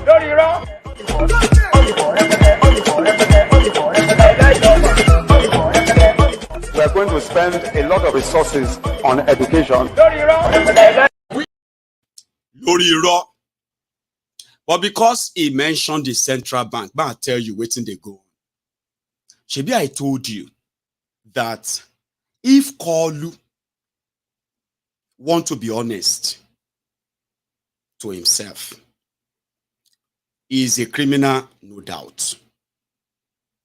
But if he wants to save himself from inheriting Bokwari's crashed country for the sake of being corporate idiots, by 4 p.m. tomorrow afternoon, Kolu will order the arrest of Buhari. Buhari must be arrested before 4 p.m. tomorrow evening. After Buhari is arrested, they will now look for Malamu. They will look for Shadia. They will look for Sidika. They will look for Pandemic. They will look for Isaleko Barack Obama. They will look for Ubima Judas Iscarioti, Amechi, Rotifmi Amechi. They will look for all of these characters and they will tell them where they are locking Buhari up, where he's been locked in, and make sure they share the same cell with him. After that, they will then start looking for Buhari's family. First person will be Aisha. After that, Yusuf, the one that crashed a 50 million naira bike in Abuja, a jobless boy who has no real job, but is married. Till today, he still has no job, but he's a multi-billionaire, possibly. He must be arrested.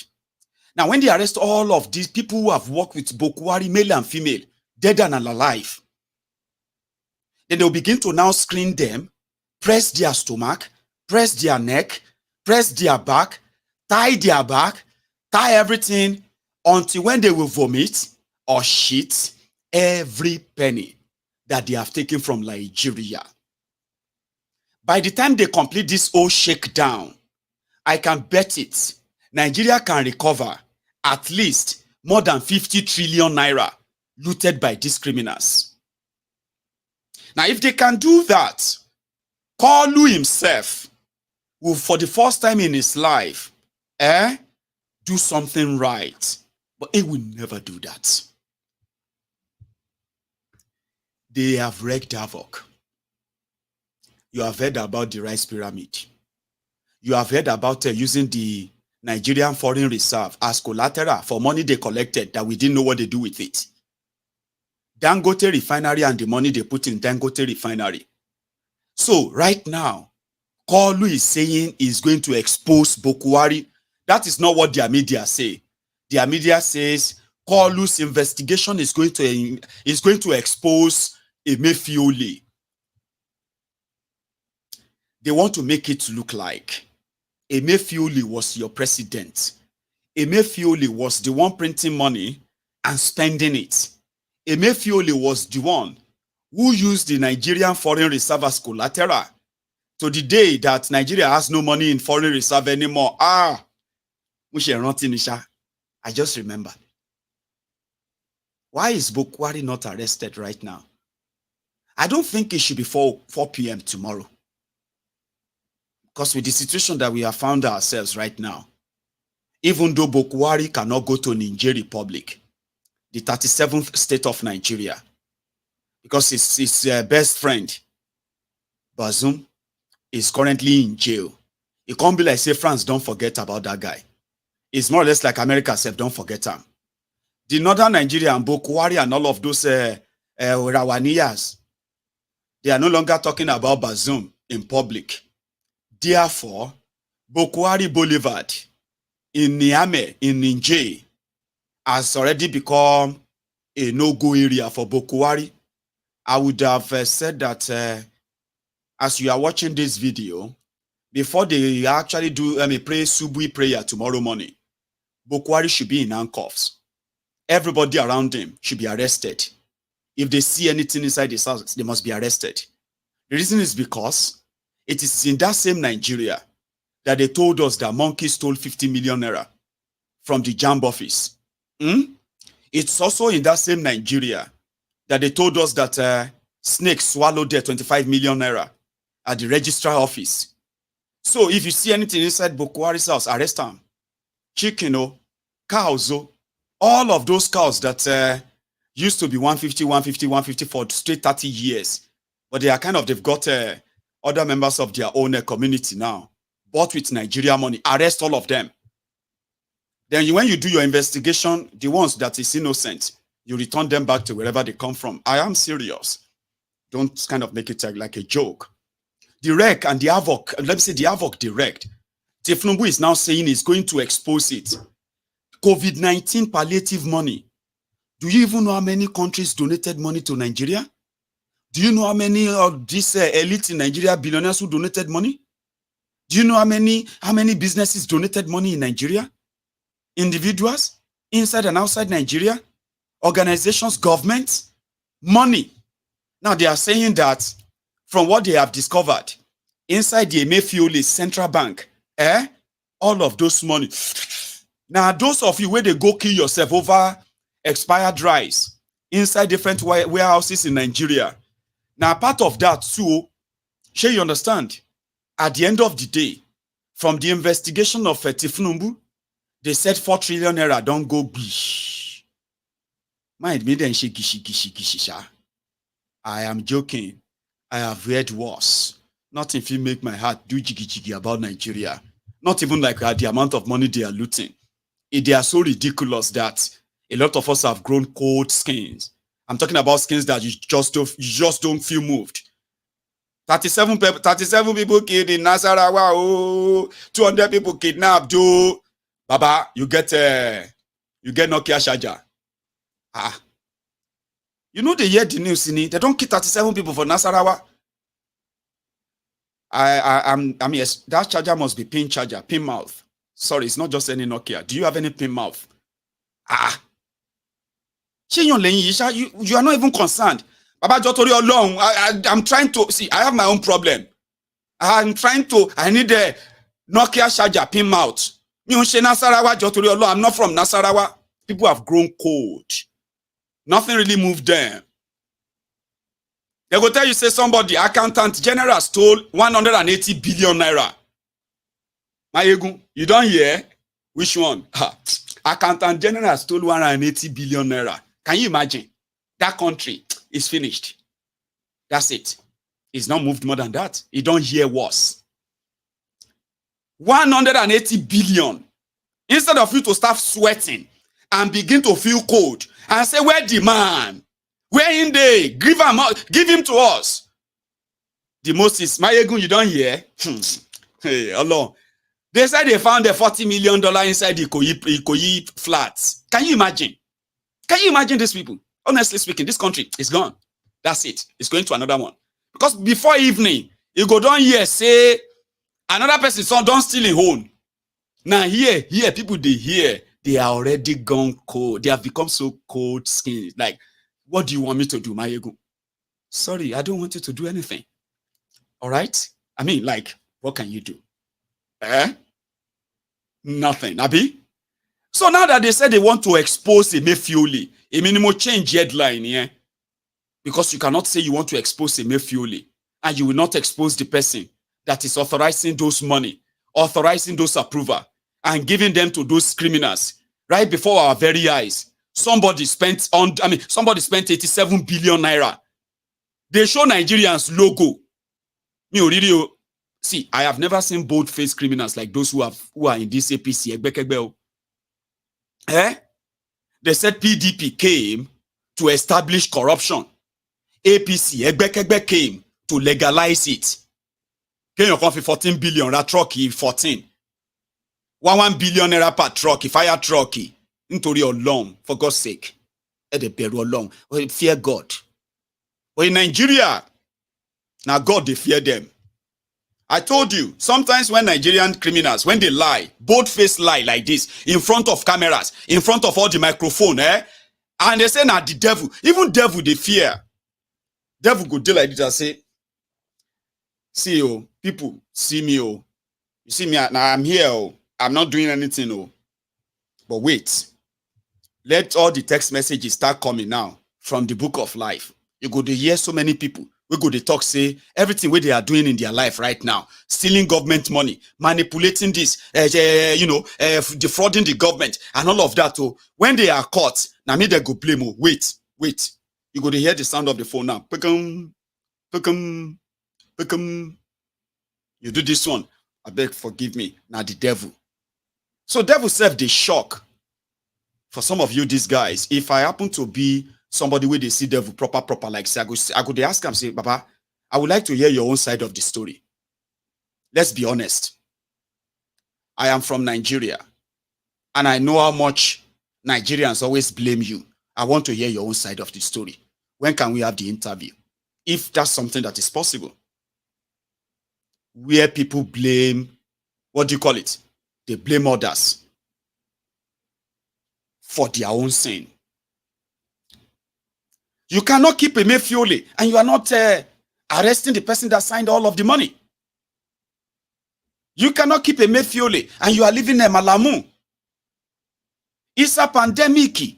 Jihadist Afa Lekeu, somewhere from Borono, Abina, I don't know. Inugbo Konisa and Bisalowa to commercialize si. Somebody where they give fatwa, he go tell people to keep people. There's this guy, Jonathan Ashi. Jonathan Achi loruko bobo eh. Nah, it's a pandemic, kill him now. Let's say fatwa is death sentence. I don't know what happened. This young man got caught. One bobo eh, right? It's a pandemic. Somebody will be say, what do you call it? Medium shakeout. They put him inside that rock. They made him a minister. He started dressing smart. He started dressing nice. He started, you know what I mean? But he's still a jihadist. Unfortunately. So that is the point. You can't leave all these guys. You can't. And then tell us you are serious. 4 trillion naira. Oh, coronavirus. Oh, palliative. Everything. They say Emefiole and his friends stole the money. Are you serious? Emefiole printed 27 trillion naira. I don't know. 27 trillion naira. For Bokwari. Nigeria is still in debt. Like never before. All Nigeria foreign reserve is empty. Excess crude account is empty. NNPC account is empty. Crude oil sale, Kosovo. Like, what the hell is going on? If you are serious, somebody or some people are supposed to be sharing the same cell with Emefiole right now. People died, for goodness sake. But they continue to mention Emefiole. They are not mentioning Bokwari. So back to Nigeria. Tinubu now promised them 25,000 naira. Now told them not to go on strike. The journal, the man lost strike now. Something like this. Gentlemen of the press,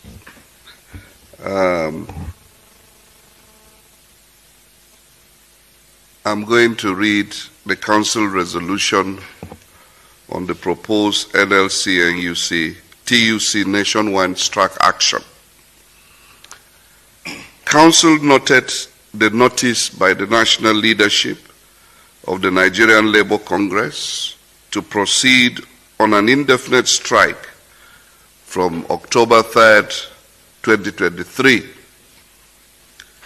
Council noted further the implication of this strike for the economy and the nation, and thus urge members to continue to engage with the leadership of their respective states and to appeal to them to shelve the action and continue the path of dialogue with the federal government. This is the appeal of council. Thank you.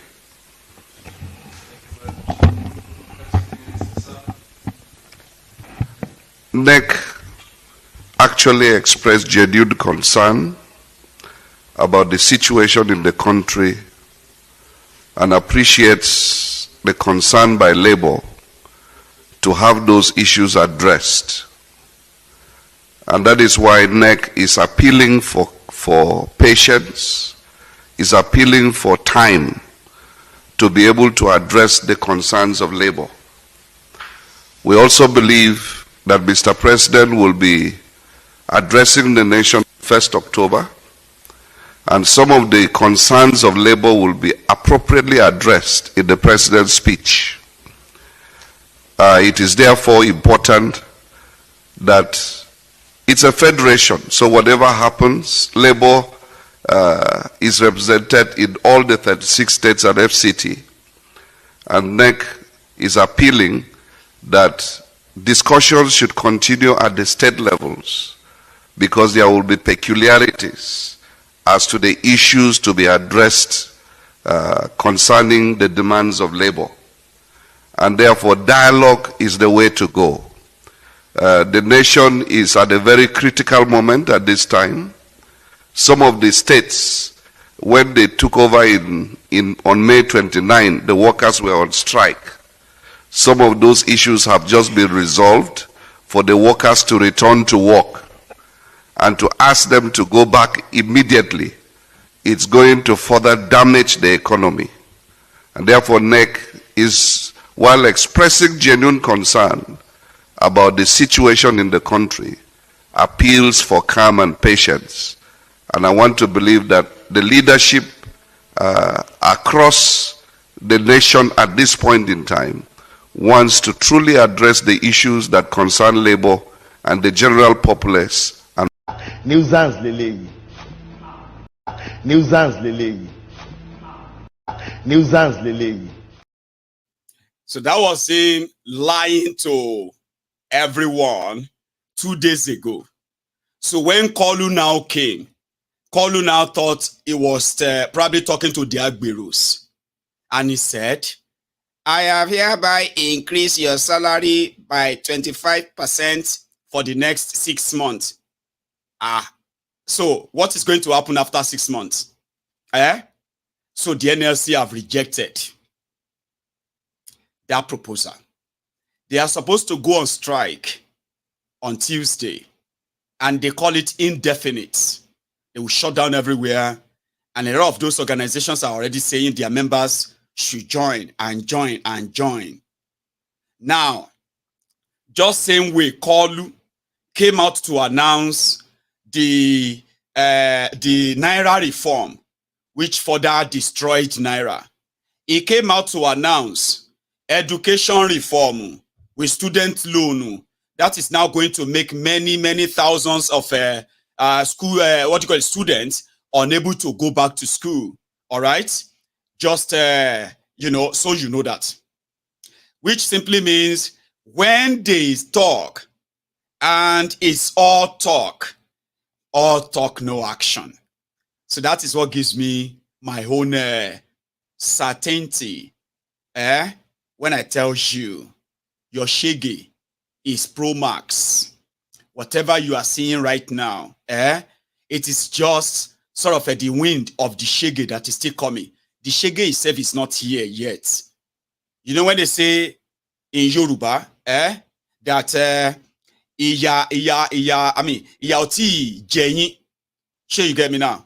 Iya shi nrin nkankan panu lowo, kò tí ráyè tiyin yet. You know where they say your shege still they do press up. Whatever you are seeing right now, they are just the wind where they blow come from the shege. If he arrive, go. Oh, you must scream. Ladies and gentlemen, finally, today is a first, second, third, fourth. Okay, that is going to be on Friday.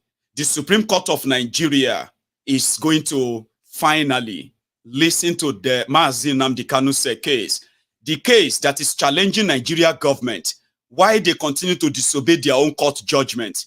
The last court judgment given was in favor of Mazi Nnamdi Kanu, who was illegally renditioned from Kenya. He was kidnapped, he was drugged, he was tortured, he was beaten in a way that he was dehumanized. Then they boxed him inside the private jet back to Nigeria.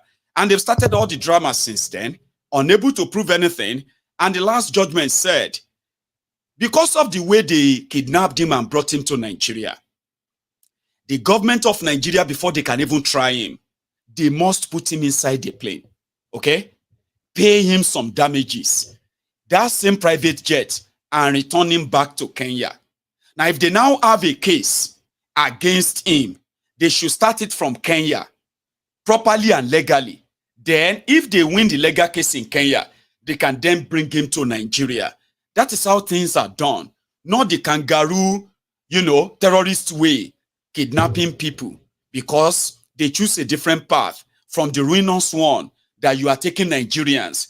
And he became like the enemy of state because he was the loudest, telling us then that if we continue on this path, it is a path of destruction, a path of division, a total ruin. And yes, they're going to listen to that case. Oh, you do I call.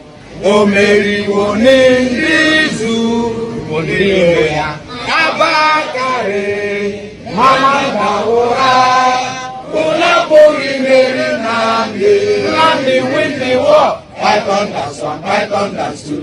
Now, Python, that's a three. Unapori, Mary, Nandi, win the war. Python, that's one, Python, that's two. Now, Python, that's a three. Unapori, Mary,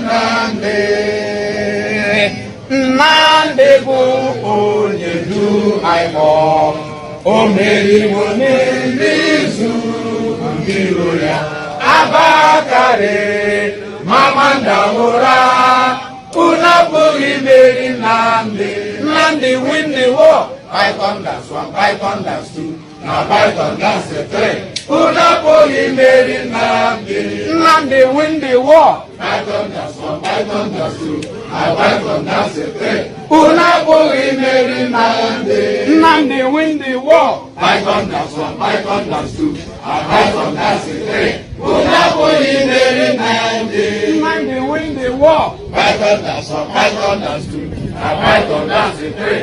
Una boy Mary Nandi win the war. Python that's one, Python that's two. Python that's a three. Una boy Mary Nandi. Oh. You know, did you see that setting? Do you see the people there? Do they look like violent people to you? Do they look like hateful people to you? Do they look like aggressive people to you? That setting that you just saw there, this was before the advent of Hopeless Uzodimgba into the eastern part of Nigeria.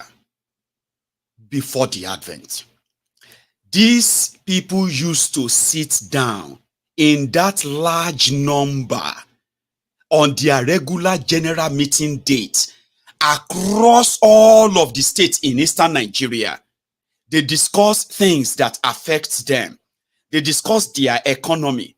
They discuss their, community disputes. They discuss their security. They discuss their jobs. They discuss things that communities discuss. Then above it all, they discuss Biafra. But today, they have made a lot of you believe that anybody associated with IPOB is violent. And a lot of you are actually agreed with them when they use IPOB and unknown gunmen in the same sentence. A lot of you have kind of moved along with that. That psychological conditioning, I don't know how many people still have that in their head, that IPOB should look like some ragtag thugs, disoriented, uneducated, illiterate, violent, guys who are going to be wielding guns. They were like that. That is the organization that Mazi Nnamdi Kanu represented. More reason why, it has become more difficult to find anything to convict him, even after spending so much kidnapping him. Mazi, the Mazi that they won't let you know. This. Nigerian government is not doing enough against Boko Haram. My name is Nnamdi Kanu, and the reason why we're here today is to protest the killing of innocent women and children, and men for that matter, all over Nigeria, especially in the northern part of Nigeria. We are not happy, we are not pleased with what is happening, and that is why we're here today.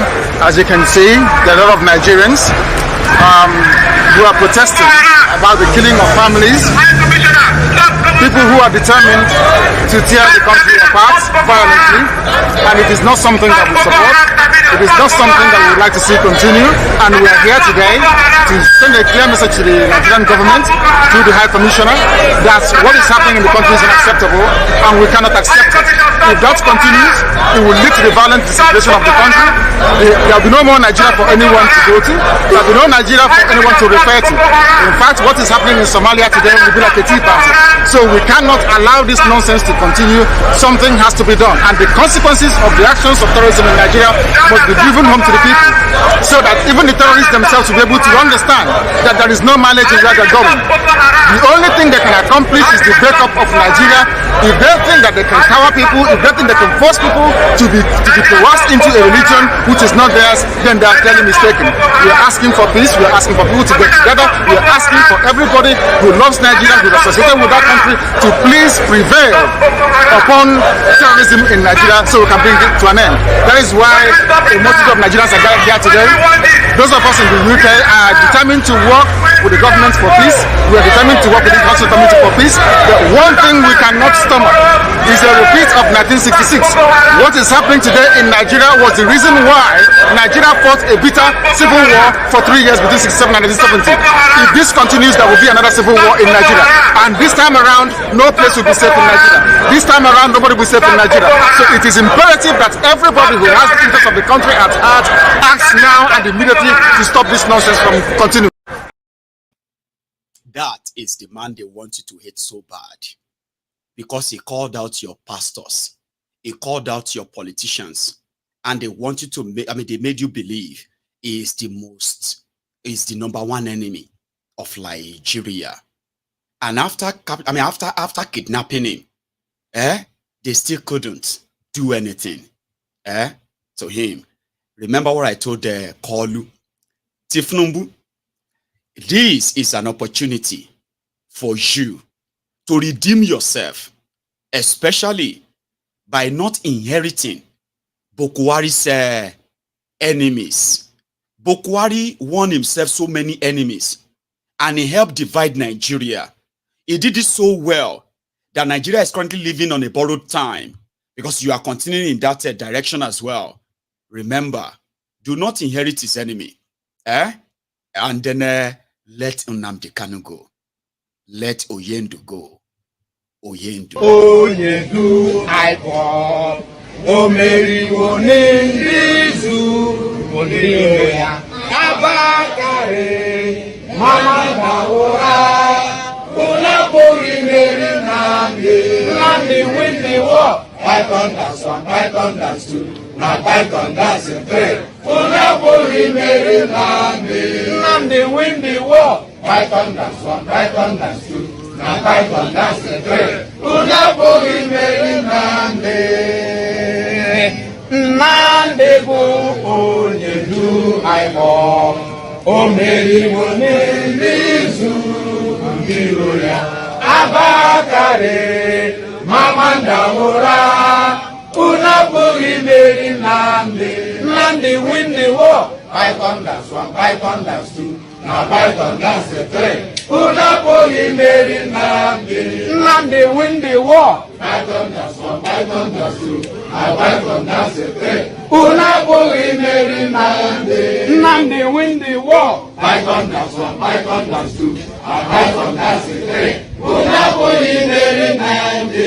Nnamdi win the war. Python that's one, Python that's two. Now Python that's a three. Unabori Meri Nnamdi. Nnamdi win the war. Python that's two. And Python stands for three. You know, feel we know that's my own way of singing it. Let him go. And to those who might love a little bit of history lesson, why did you get to where we are today? How? And all of that. Let's thank this platform again, Arise News, who kind of gave us this piece of history coming from Pa Adebanjo, one of the upright Yorubas who stood on the ground of truth. And you should all remember, these are Yorubas that indeed, if they should follow the traditional way of the corrupt way, they will be behind their Kolu, just the same way you have a confessor Shoyinka. This little history lesson, let's add them to this broadcast. But after the series of crises of 1951, that is stressing the issue which many of you don't know, or many of you don't care to read. The crisis in 1953, led to the colonial office, bringing the founding fathers to London in a Lancaster House. And then it was agreed that no, drop this constitution, which is not suitable for a multinational, multilingual, multicultural nation like Nigeria. Nigeria is a group of nations, not a nation, it's a geographical expression, with all the minorities there. So that was a part of the constitution. So by the time they agreed on that in 1954, all the problems you are having in Nigeria today have been solved under that constitution. Now today, what are you calling about? The Igbos are trying of Biafra, the South Southern are trying about source control. These are all problems that have been solved under the Nigerian independent constitution. What this one is, it was purely a federal constitution that accommodates the federating states on equal basis with regional autonomy. All the federating states are independent of the federal government. They are coordinated to the federal government, not subordinate as you have it now. And if many of you care to read the history, when Shifaulo inaugurated the free education in 1955 in the Western region, you go and read any part of this where he went to Malaya for subsidy. The federating state, they were not going to Abuja for those as well as because the constitution has stipulated how the revenue will be distributed according to the derivation which was fought for, and the region where the revenue is derived, you take the 50% and 50% is sent to the federal for the maintenance of the federal assignment, like railway, currency, shipping, and all that the subjects allocated to the federal government. That was what we had. That is somebody of what we had.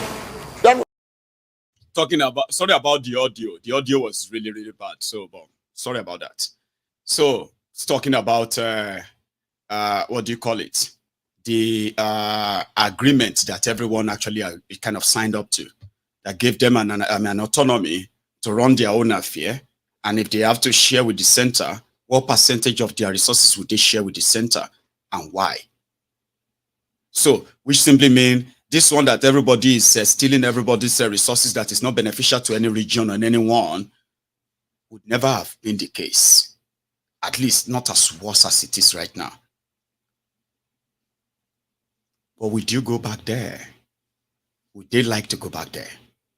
Maybe not.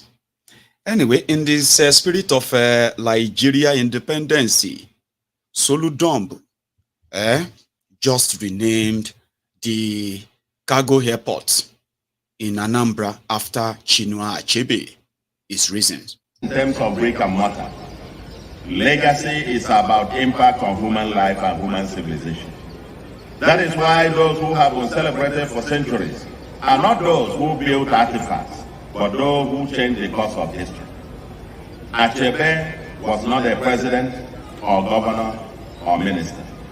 He did not build bridges or roads or airports, but he will outlive most presidents, governors, and ministers in our minds. Achebe gave the African literature an identity and a voice. In a way, he rightly reconstructed and refined who we are, and we will never forget. Indeed, he was not just an Anambra hero, nor a Nigerian hero. Chinua Achebe was an African and global hero, and yet largely unsung at home. Achebe rejected Nigeria's national honors twice in protest against what he perceived as injustice to his home state, Anambra. Today, Anambra will finally honor Chinua Achebe.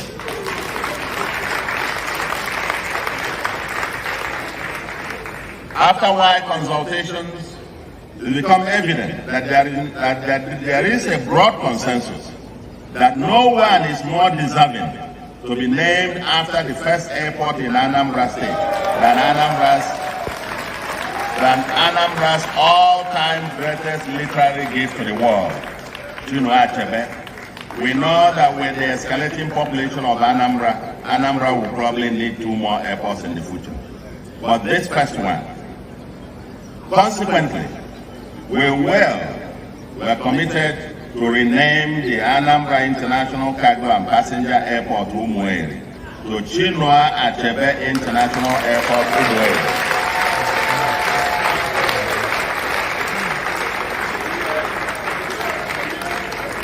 Yes, it has to be an international airport, and we'll hope to work with the federal government to give full effect to its international status. In honor of Chinua Achebe. But for the women of this community in Edo State, it is not an happy independence, because they have become what you call the sex object for Fulani terrorists in that part of Nigeria. Edo State, you want to see them? Women had to stage a protest. Fulani terrorists are raping us. I mean, there is actually no authority protecting them. They had to protest like this. Uzaro women drum from Jetu, Ayua, Iyora, Afawa, Elele, Ikabibo, Iyoku and Afasho took their peaceful protest round Jetu, the administrative headquarters of Uzaro clan, chanting solidarity songs with placards of various inscriptions. The protest is to draw the attention of government and relevant authorities to the kidnapping and raping of some of the women in their farms by suspected herdsmen who have prevented them from going to the farm. The women said their farm deeds have been destroyed by cows, while some women have been killed, others raped and kidnapped in their farms. They want the relevant authorities to stop open grazing as they no longer go to farm, which has resulted to food shortage. That is why we crack on. Now for this make us come. We go make farm. You know the women when they no get husband, that they train their children. Who no train the pikin now? How far if you don't hold? Who go give you food? That is why we dey chook our head for bush. After when we go do the work finish, we no go say it. Full of they let us go farm again. They drag us for farm. They follow women sleep for inside farm. They destroy our clothes. Everything we put on fire, they carry them. Now they see harvest any cross. Before the cross go, don't do say one go harvest her. Go that is a full and pack cow enter. They will harvest the cross. Their cow go eat her. And our women, if they go farm, now so that they rape them, they pursue them up and down. They know they let us enter bush. Some people then know they do farm because of Fulani, they not enter again. They Fulani go carry their cow come, they go chop everything. They go they rape women for bush, they pursue women. One pregnant woman like this, Fulani rape the woman, he killed the woman. With the woman with speaking for belly, the woman die. They come meet me for my farm. They grab her. Now I say, come out. The thing when he carry, take knock me on my head. See ya. The women also took the protest to the palace of the Ogenene of Uzare to register their grievances, as they were addressed by one of the village heads, Chief Iyahumi Imohai. Also, the women were at the Jetu police station to demand for justice and fairness, where the divisional police officer assured that their request will be forwarded to the appropriate authority. Vigilantes and the hunter relentlessly to making sure the area is secure. Even day before yesterday, I was at Ubeno Ayoguri bush, trying to pursue these kidnappers, and that is what we do on a daily basis to make sure the place is safe. In Jetu, Victor Odion Acha, NTA News. So, to let you know that the issue of insecurity and the victims of insecurity spread across everywhere in Nigeria. You hear them, women, many of them are widows. who are kind of trying to fend for themselves, okay, by farming. Now they have been scared off their farms. Those who have been raped or killed, there has not been any of those assailants arrested for any of these crimes, right? It's unfortunate. So finally, well, no, you know, when I first started, I told you about the bad news. Here is the good news and bad news too. It is coming from, the situation in Nigeria is known all over the world. But right now, even the Cameroonians, people will be saying that Paul Biya be their president. They are already offering Nigerians visa. Don't go to Europe again. Your currency is gone. Come to Cameroon, all right? And work on their pepper farm like this. In Nigeria now, see, this is 1, 2, 3, 4, 5, 60,000 francs in Cameroon a few years ago. Used 20,000 naira. Only 20,000 naira was 60,000 francs in Cameroon. It means Cameroonians going to Nigeria was like traveling to Europe. We're making money. Now, only just a few months into office, it is 15,000 francs. That is equal to 20,000 naira. That means, in fact, naira has fallen from the top right down until now. It is Nigerians who are in Cameroon and now abroad. Ha! So we are giving free visas. If you are in Nigeria and you want to travel, no need to go to Europe. Just come to Cameroon, because the way the naira is going, soon the naira will be lesser than Indonesian rupees. I don't want to talk about fuel. I don't want to talk. See, some people are now using gas as fuel. I'm just saying, we are sorry. You know, we are all Africans. We must lend help to one another. If you want to cross over to Cameroon, just come. Yeah, just come. I have a pepper farm. After these 8 years, if you people don't have sense, then you will never have sense. If you like, still copy again in the next 8 years, you will see something. In Nigeria now, see, this is 1. Nigeria is so corrupt, which I regret the day I was born in this country. It's unfair. This is unfair now. This is unfair. Nigeria is so... Ah, God. Why do you brought me to this Nigeria? What is my sin? Kí lẹ ṣẹ̀ mi gangan? Kí ni ẹ̀ṣẹ̀ mi tó fi dá mi sí Nigeria yìí? Ìkíní, èkejì, ẹ̀kẹta. Ah! Ó yẹ o. Oṣó ni, àjẹ́ ni, ẹlẹ́bọlóògùn ni, amániṣẹ́ni ni, afàìmọ́niṣẹ́ni ni, wọ́n á fi yín sílẹ̀.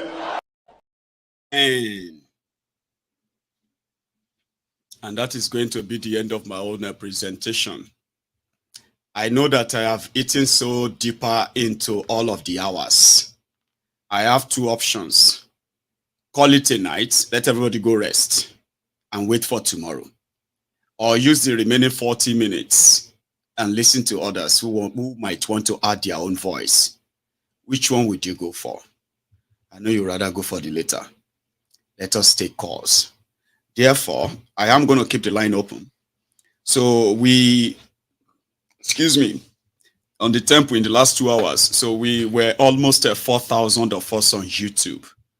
And it's only been 1,000 of us who have actually paid their own offering. I wish I have this abracadabra and I'll just say, hey, you, stop typing. Go and like that video. And then you just be like, okay. And you just leave the comment section. And then you go on to under the video and you like the video. And then you go back to the comment section. Do you know that kind of thing? Like I can just say, hey, you, stop. Go and like. So I'm coming back, okay? I'm going to go make myself a fresh cup of tea.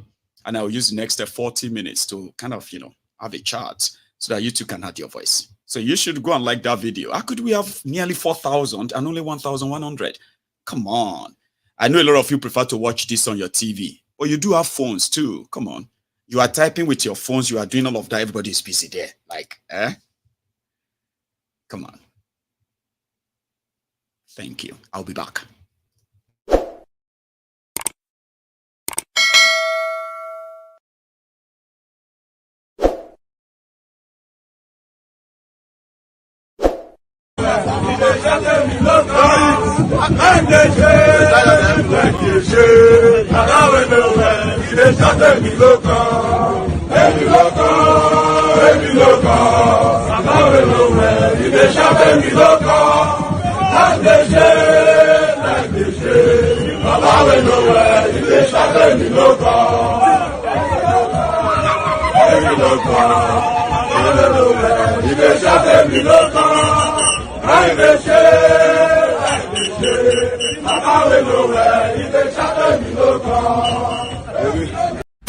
Continue.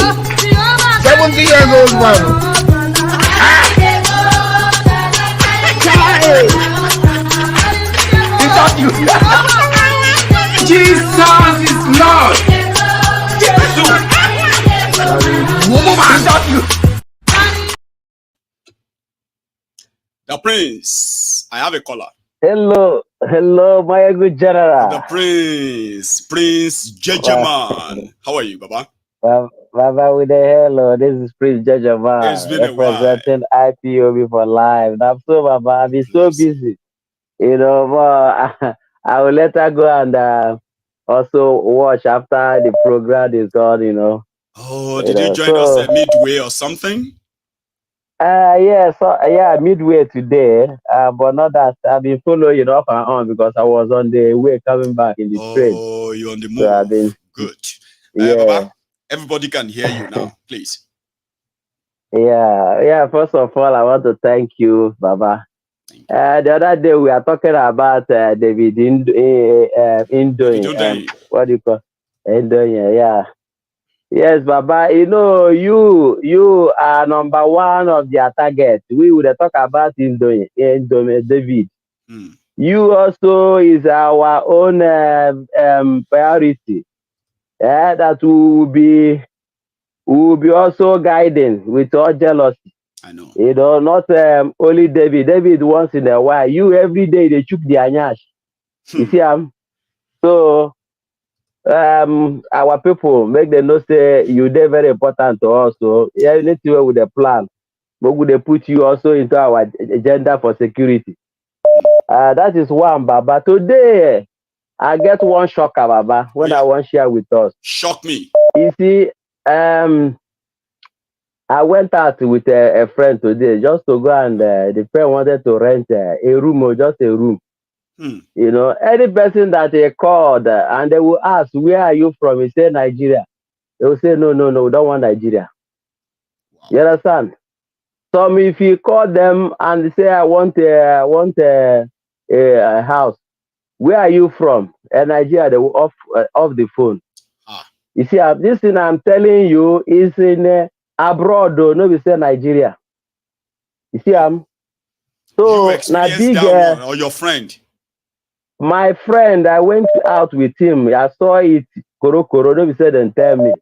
You see, so this thing, even Nigeria to go look for work somewhere now is embarrassing. Because everybody know that we have a drug lord as a president. It's not a secret. No more. You get what I mean? So it's very, very shameful, Baba. That is one. That would be two. Secondly, two. Yeah, secondly, Baba. The other yesterday, your program when I watched, you were exposing the certificate submitted to INEC. You see the call handlers, God, they punish all of them one by one. Because I don't know, the unprofessional Oluwale they use. You know? There's something I noticed in his certificate submitted to INEC. I don't know if you noticed that. You know, in a passport photograph, you are not allowed official passport photograph. You can't wear a cap on it. You have to remove even eyeglass. Even eyeglass is not allowed. You get what I mean? But look at Kolu. If you look in that certificate, you see that his cap is there, and his eyeglass is there. You understand? That is a confirmed. That's confirmed. The forgery is confirmed. That's only looking at that one alone. You understand? I don't need to go into all we need to answer all we need to know.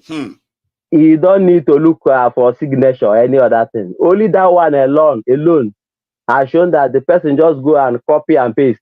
Go and copy him with the cap and the eyeglass, just paste there. You see, I was watching it yesterday when you are showing it. I said, these people, they don't kill themselves, you know, they don't shoot themselves for leg, you know. So my good general, finally I want to tell Kolu, God don't carry him reach the pinnacle. You see, if a proud man, God will allow you to reach the pinnacle before he will allow you to begin fall, and nothing will hold you. He has reached the pinnacle because when he kidnapped Nnamdi Kanu, yes, God bless you for showing it so that Nigerians and even US court will see it clearly. So the US concept goes here. Mind you, they have the copy already. So, but Kolu went and sponsored kidnapping of Nnamdi Kanu. Nnamdi Kanu head, they don't catch him. You know, he's in and the head. Since we enter that Aso Rock, he never get rest. And he no go get rest till he go run. I go run. I know where go run go. So Maiyegun, that's why we are telling him not to inherit Buhari's enemy, except if he has a hand in it. But if he doesn't, he should let him go because he's an innocent man being locked down. I mean, being locked down somewhere, tortured, and all of that, dehumanized. Even their court said he should go. He should be let go. So if Tinubu want to inherit the enemies of Buhari, fine. Then we'll take it on from there. But the two way they be say, don't be saying they inherit the enemy. Nine be enemy of Nigeria. Tinubu. You understand? Everything way is very crafty. Now I don't see his record from A to Z. It's very crafty. Do you understand me? Even to bring Buhari, he told us that he's the only general that can redeem Nigeria. Now he's not a general, but he's in Aso Rock. What is he looking for there? You understand? So everything is just crafty all the way. Well done, Baba Jare. Thank you very much. I take it easy, your Prince. Thank you, Baba. I think I have another caller here. Hello. All hail Biafra, all hail Odudua. All hail Biafra, all hail Odudua. Bro, how you doing? I'm good, you know. Back to back. Great show again. We were here last night and they took the entire thing off. Imagine that. Are you serious? Everything. It was taken off this afternoon. They said, you know, they sense cyberbullying. I was like, bullying who? That's becoming... See, I have been advised, by the way, to take some legal action too. Even if it's just going to be for record, right? So that they cannot tag my platform as bullying platform. It doesn't make any sense. Of course, they unbelievable. They did. Maiyegun, that means you're getting big and you're a threat to them. That's what they're doing. It's time for you to on alert for that. Then, yeah, it's time to you to move over to Rumble. You know, to protect all those videos that you have. It automatically will move over all your videos from YouTube to Rumble. Right. So I think it's high time you do that. Today. You will be the second person. Yes. Yes, it's quite shameful. I mean, when you tell the truth is now cyberbullying. No. Well, which means that your message is getting through. I believe. And you should keep it up and just keep pressing on their necks. You know, pressure bust pipe, and there's actually busting pipes over there in Aso Rock. But yeah. Go on, bro. But 63 years of lies and failure, nothing to show for. Still amazed that Nigerians still believe in their country, and which is sad. You guys keep believing in this so-called leaders or nothing but frauds. In the next 63 years, you still be wondering where your life went.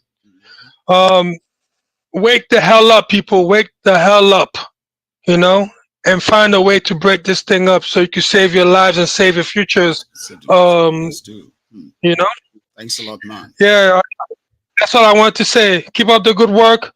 Them messing with you means that you're doing one hell of a job. Keep up the good work, Thank you so much, man. Thank you very much for that. As always, right? Yeah, I believe that I should hurry up now on this issue of setting up a better space where I can even have to have other people hands-on to manage all of this on the side as well. You know, it is time to get other people involved so that I don't get overwhelmed, all right, by all of this. And when they start coming, I will have people around, like Judgeman said. Jima, Gudu, dear brother. Hey, Maiyegun Baba. How you doing? I'm doing good, brother. Great. How you doing? Well, same. Oh, I can't complain. We're here. How family? How everybody did? We thank God. Though.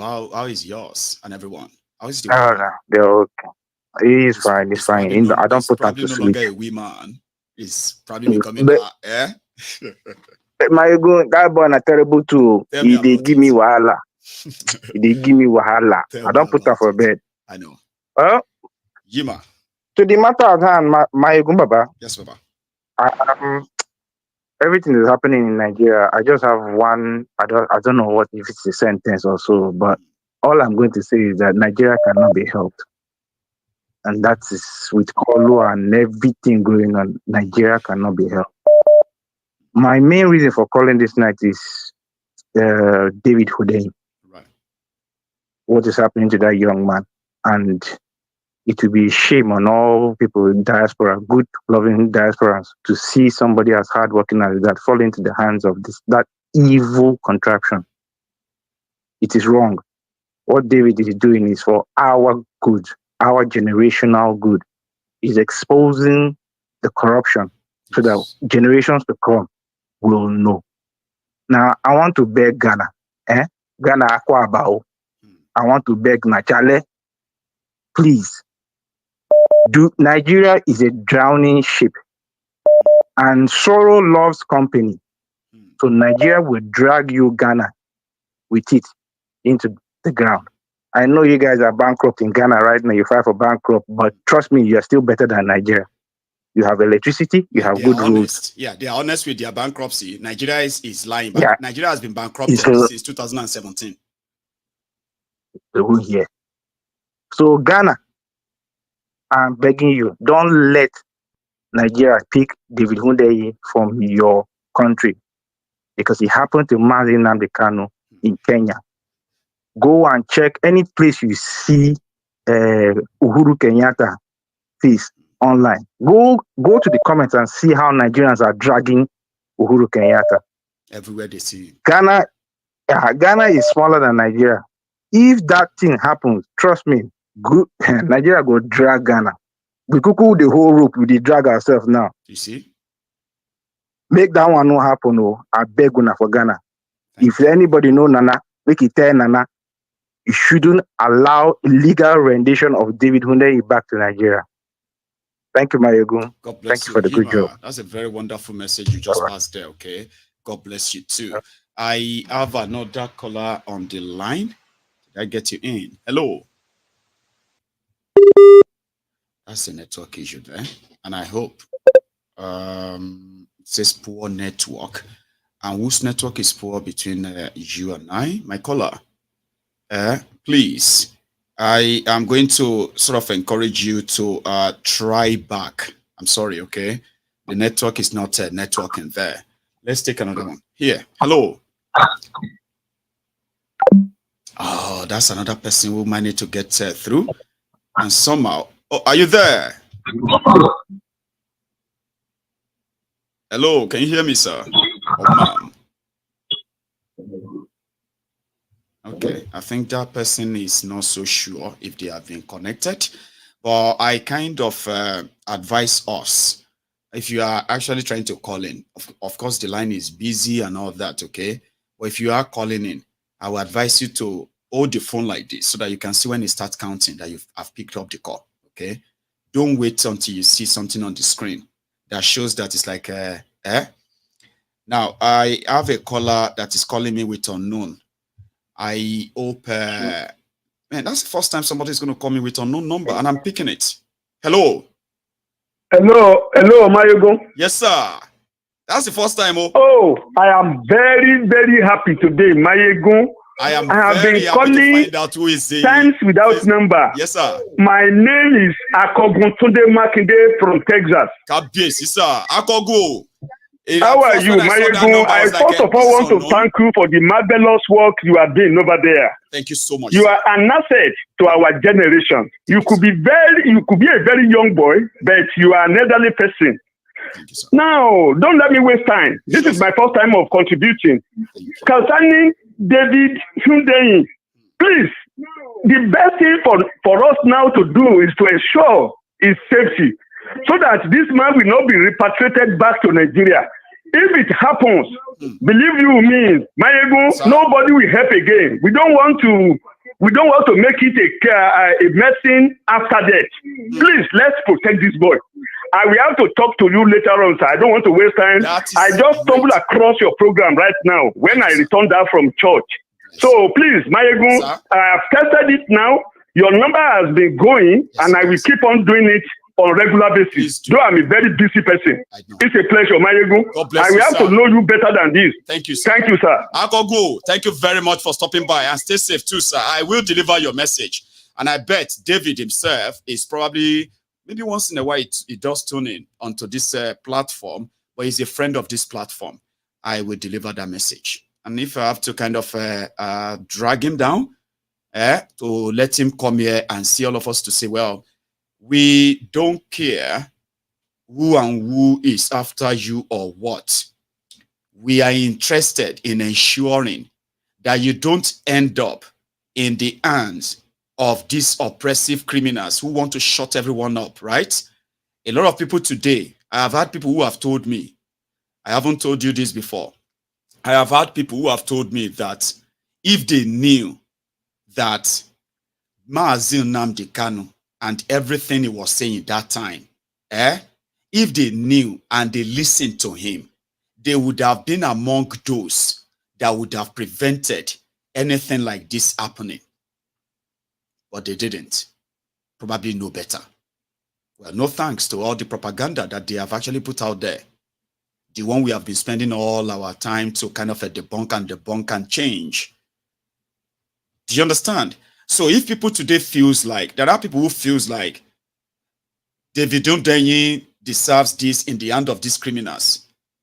But how many of those courageous people that take up the risk of challenging these criminals when they could have easily joined them like others and take their own share?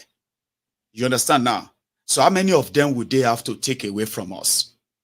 If you don't like Showore, let them jail him or kill him.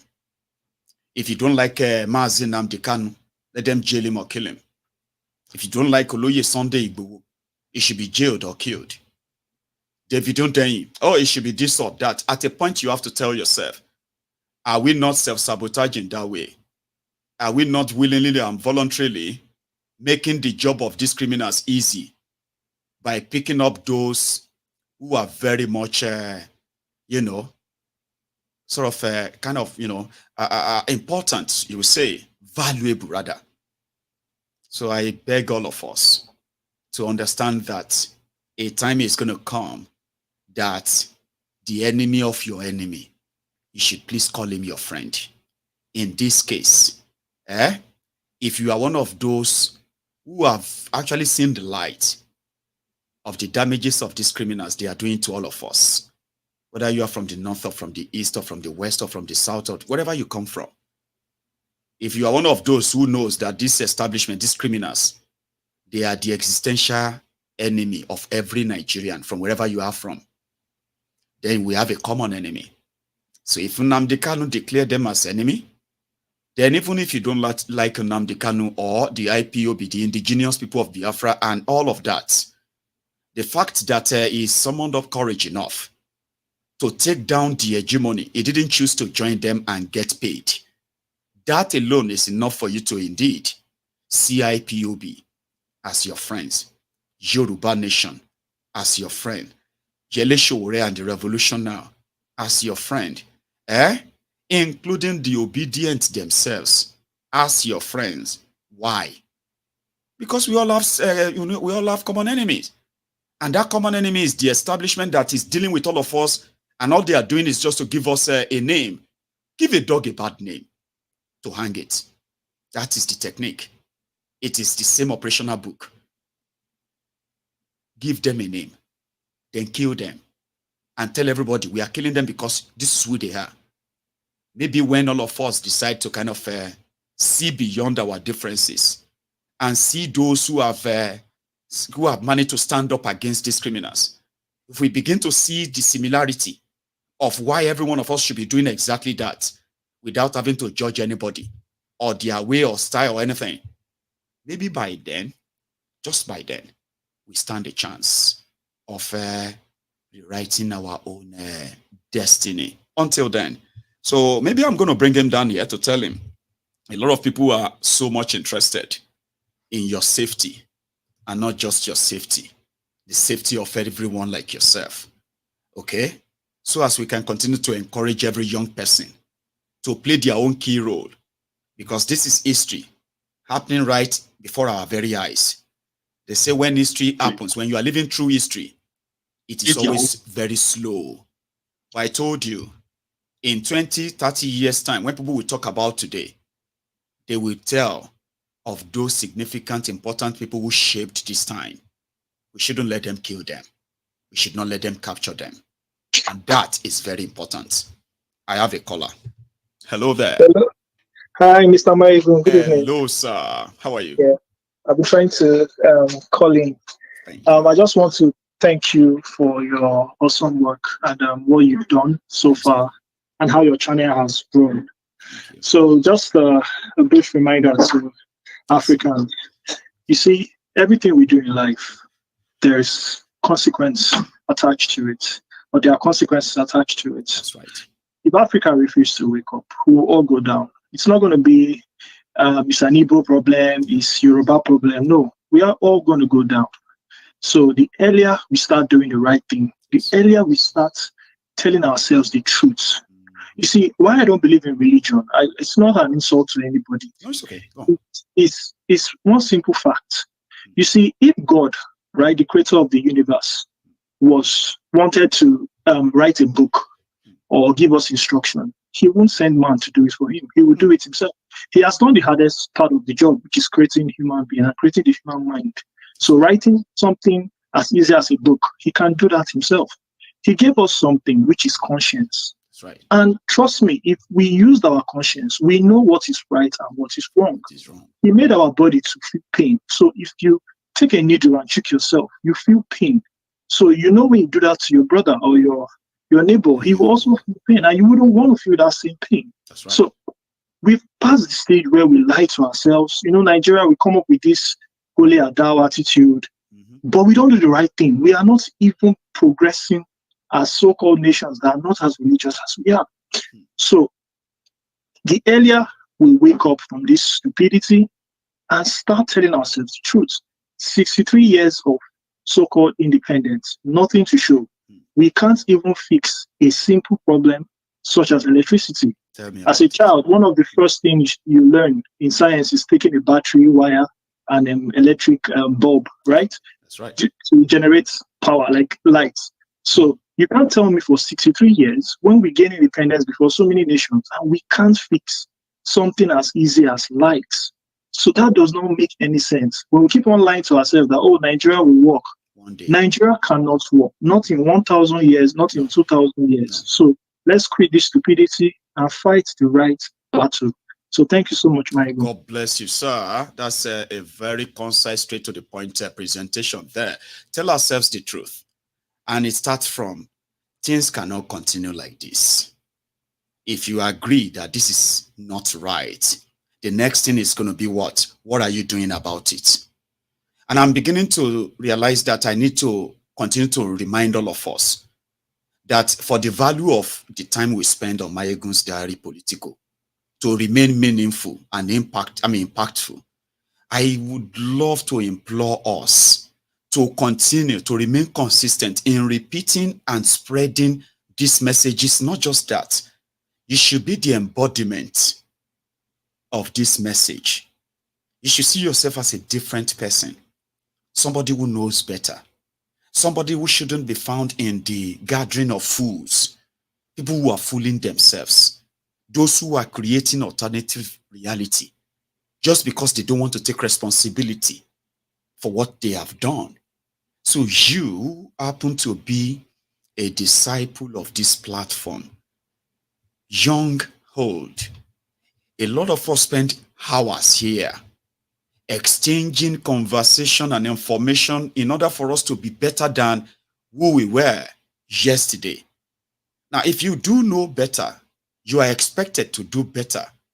You cannot be on MaiyegunsDiary Politico and you are in the midst of fools who are sort of swimming in the ocean of bigotry, religious fanaticism, ethnicism, tribal jingoism, all of the things that are contrary to the life of a responsible person, a different person, a better person. I mean, if we all continue to reproduce, recreate ourselves, and we don't fall back into that categories of those who just listen, and that moment they are listening is when they are like, I feel like crying. Maiyegun, Maiyegun, these things that you are saying this evening, it actually shocked me. In fact, I didn't feel okay. Listen to me. You don't really have to feel not okay. You should feel okay because you are better now. You know better. The saddest thing is for you to waste all of this to end up joining those who are giving excuses to these failed career criminals. That is the worst thing to happen to somebody who have spent hours, years on MaiyegunsDiary Politico to end up going back to that same vomit. There is a song. I almost remembered it now, but I've forgotten it. If not, I'm going to sing rubbish. Ani Olarun Opolo, Olarun Opolo. Ẹni tó ń ké Jésù Jésù tó tún wá ń ṣe yépa yépa. Olarun Opolo. You cannot be in the temple of truth, telling everybody, truth is your cornerstone, sincerity is your watchword, honesty is your output, and all of those things that you put in your CV, only for you to end up as a praise singer, vuvuzela, ass liquor, mouthpiece for the career criminals. Ẹni tó pe Jésù Jésù tó tún wá ń ṣe yépa yépa, ó lárùn ọpọlọ. Now that is where we are going to hang on. I think I was going to still keep the line open, but somehow, at this point, I think we could end it on that note. So thank you very much for spending your evening with me. Okay, hang on. Let me take this. This person has been calling, right? I thought I could kind of say. So you dropped off earlier. Hello? Hello? Yes, I called earlier. Maiyegun, what a classic message type. Thank you.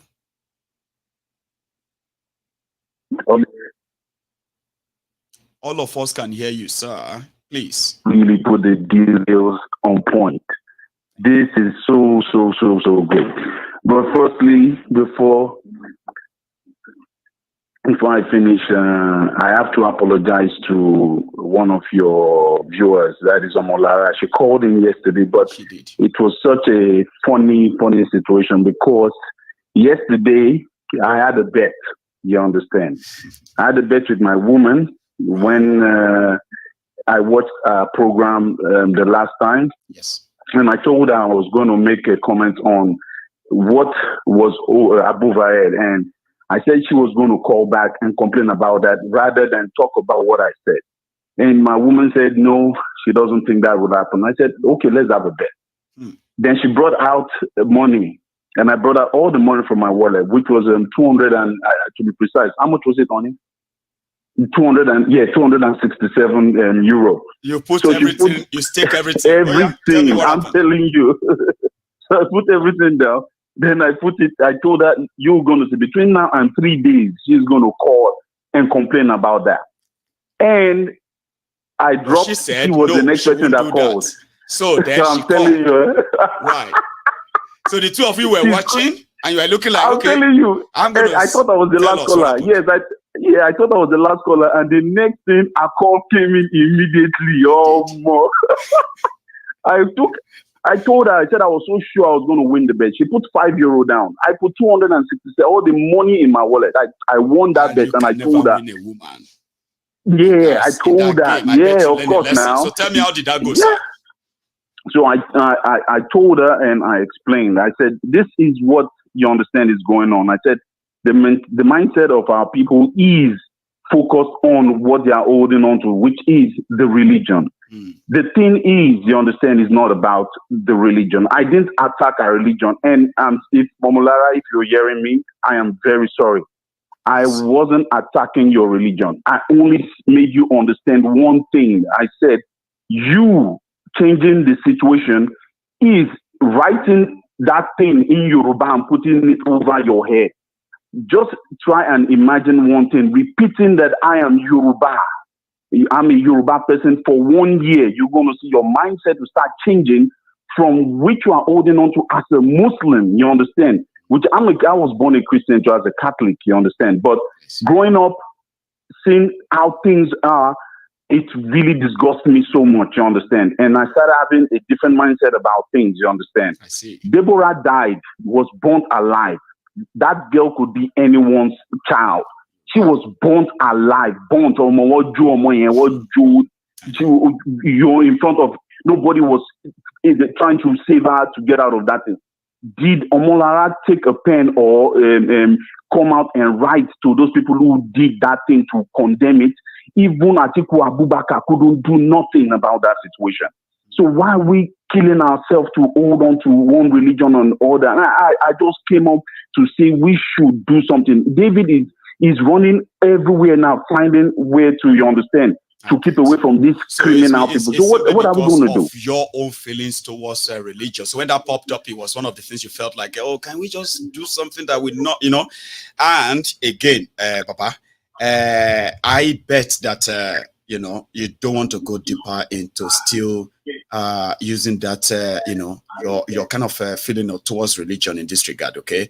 Because you will never win it, okay? It's people are always going to be like, you know, they're always going to be like, but anyway, I'm happy that now you do know. So when Omolara responded, when Our Lady responded yesterday, right? Yeah. The part I was so interested in is this.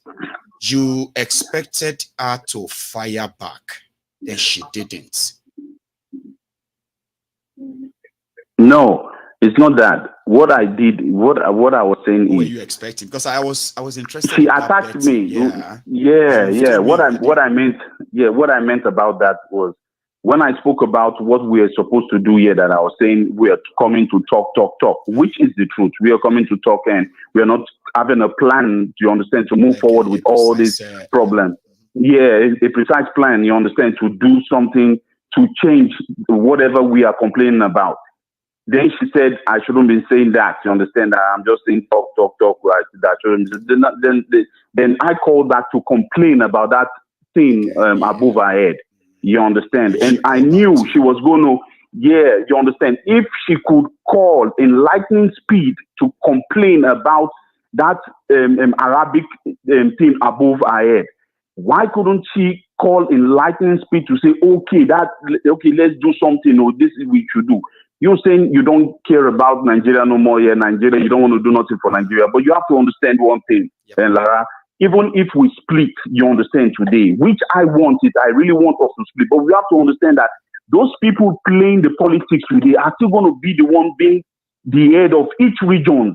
You understand? We are going to split away from. So what we have to do, what I'm thinking we should do, have a body that is always going to fight out this thing. David is there. You understand? David needs funding most of this time. You understand? We can't let him still. He said it. You said it on your show that David said, everything I've done, what have you people used it for?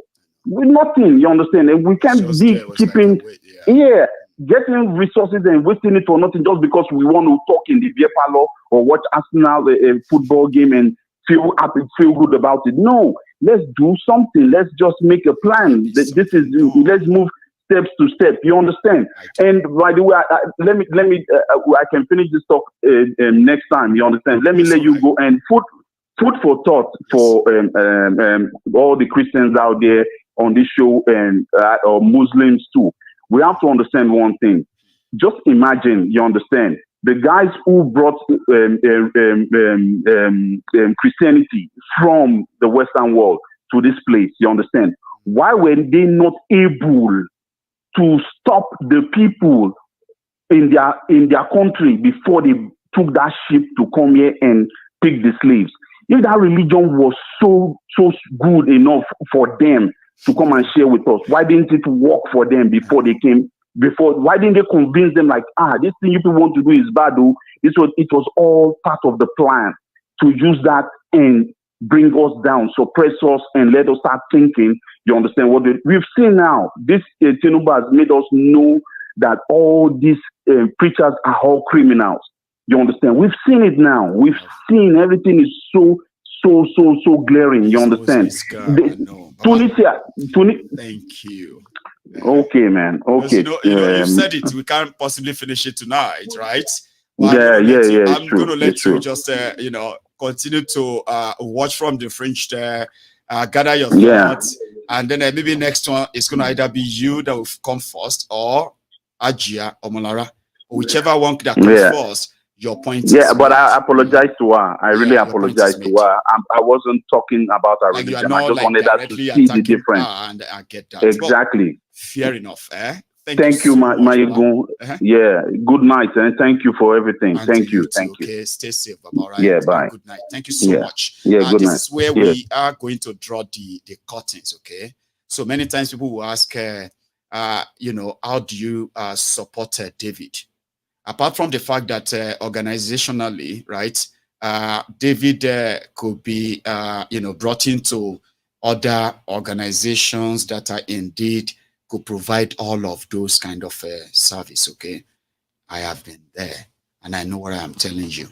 Okay, see, during the time of Oloye Sunday, that was when I realized that no matter how complicated and things is, the moment you become a political, a target of the political establishment in Africa or in your country, there are actually people, all right, whose professionalism is to keep you safe.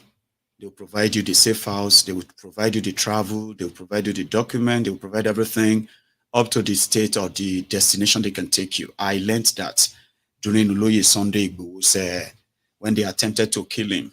Even though, the story is kind of didn't go as planned, as Oloye himself is not really open for it at the time. So I want to believe that if you really want to support David and you are on social media, all right, you can always subscribe to his YouTube channel, all right? Watch his, his works, share them. There is David Undenyi's media platform. It is called, hang on, is that not called African Weekly? I'm going to find out. It's called African Weekly. Okay. Now, this African Weekly, they have a subscription system, which means you can subscribe to be supporting his work directly from your bank. You can be supporting his work every month. Another area where you can easily support David directly, if you are on Twitter, even if you don't really use much of Twitter, okay, but because you really want to support him, and then in your own little or big way, you can also subscribe onto his Twitter handle. Now, here is something. When you subscribe onto David's YouTube, you can actually put yourself on a monthly sort of a stuff, like some of my own members here. I've got about, my number has reduced anyway, so anyway, I'm still proud of every one of you who still keep your subscription on this platform. So I currently have more than 200 people who pay different kind of subscription. They are the members, okay? You see them, their names. When they comment, their names appear greener and bolder. You understand? So those are the people who actually support me financially through subscription onto my channel. You can do same on David's channel, okay? And give out any amount you want to give to him every month. If he has like 1,000 people that are giving him just $2, every month that's a guaranteed $2,000, among other things from his work. You can do all of that. You get, or more. And then whenever the chance presents itself, okay, for us to use a broader platform with a broader mission and movement in protecting him, providing for him and people like him at the appropriate time, I bet there will be an announcement on that. But for now, individually, we can reach out through those platforms, like I said. A lot of you can reach out to him directly as well and send him anything you want to give. I know some of you who can actually give him some money and give him some support here and there if money is needed, which he needs a lot of it.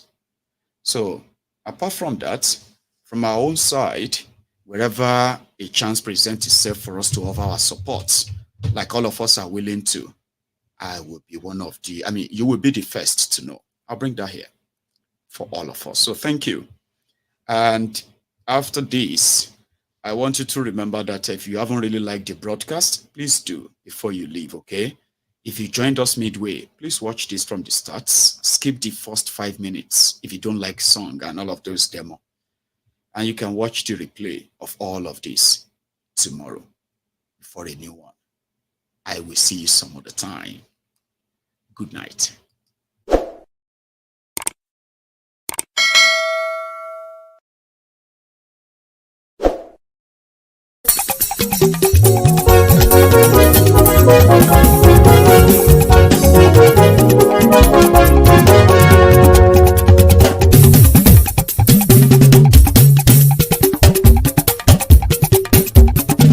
Maiyegun làwa mọ̀ làmọ̀ tó dòdòdò. Maiyegun Diary Maiyegun #1. Maiyegun làwa mọ̀ làmọ̀ tó dòdòdò. Maiyegun Diary Maiyegun #1. Maiyegun ti dé o ọ̀rẹ́ ará ìlú. Maiyegun Diary Maiyegun #1. Lórí Facebook lórí YouTube. Maiyegun Diary Maiyegun #1. Gbogbo bó ṣe ń lọ ni Maiyegun já wa sí. Maiyegun Diary Maiyegun #1. Àṣírí ọ̀jẹ̀lú kì í bò níbẹ̀ o. Maiyegun Diary Maiyegun #1. Bó bá ṣe eré àní Maiyegun máa wí. Maiyegun Diary Maiyegun #1. Ó sì tún ṣe eré wàá gbọ́ níbẹ̀ o. Maiyegun Diary Maiyegun #1. Maiyegun Diary Diary Politico. Maiyegun Diary Maiyegun #1. Godfatherism kò sí lọ́rọ̀ Maiyegun. Maiyegun Diary Maiyegun #1.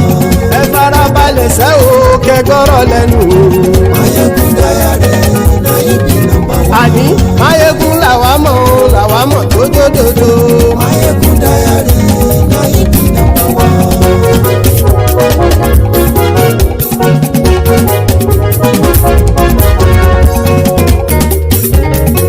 Àní ẹ̀sùn rákì. Maiyegun ti dé. Maiyegun ti dé. Ọ̀jẹ̀lú ẹ̀sùn rákì. Maiyegun ti dé. Àní ẹ̀sùn rákì. Maiyegun ti dé. Lórí Facebook. Maiyegun ti dé. Àní ẹ̀sùn rákì. Maiyegun ti dé. Lórí YouTube. Maiyegun ti dé. Àní ẹ̀sùn rákì. Maiyegun ti dé. Bọ́ bàbá gbé wúrẹ́. Maiyegun máa wí. Àní ẹ̀sùn rákì.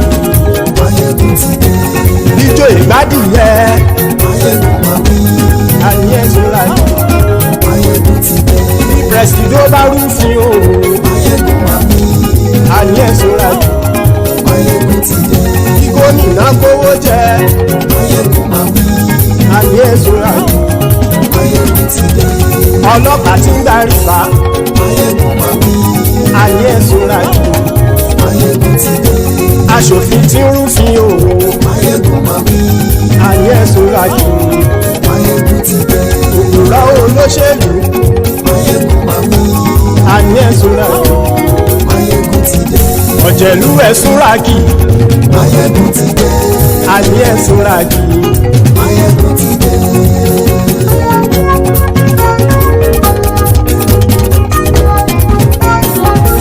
Maiyegun ti dé. Gbogbo ọ̀jẹ̀lú ẹ̀sùn rákì.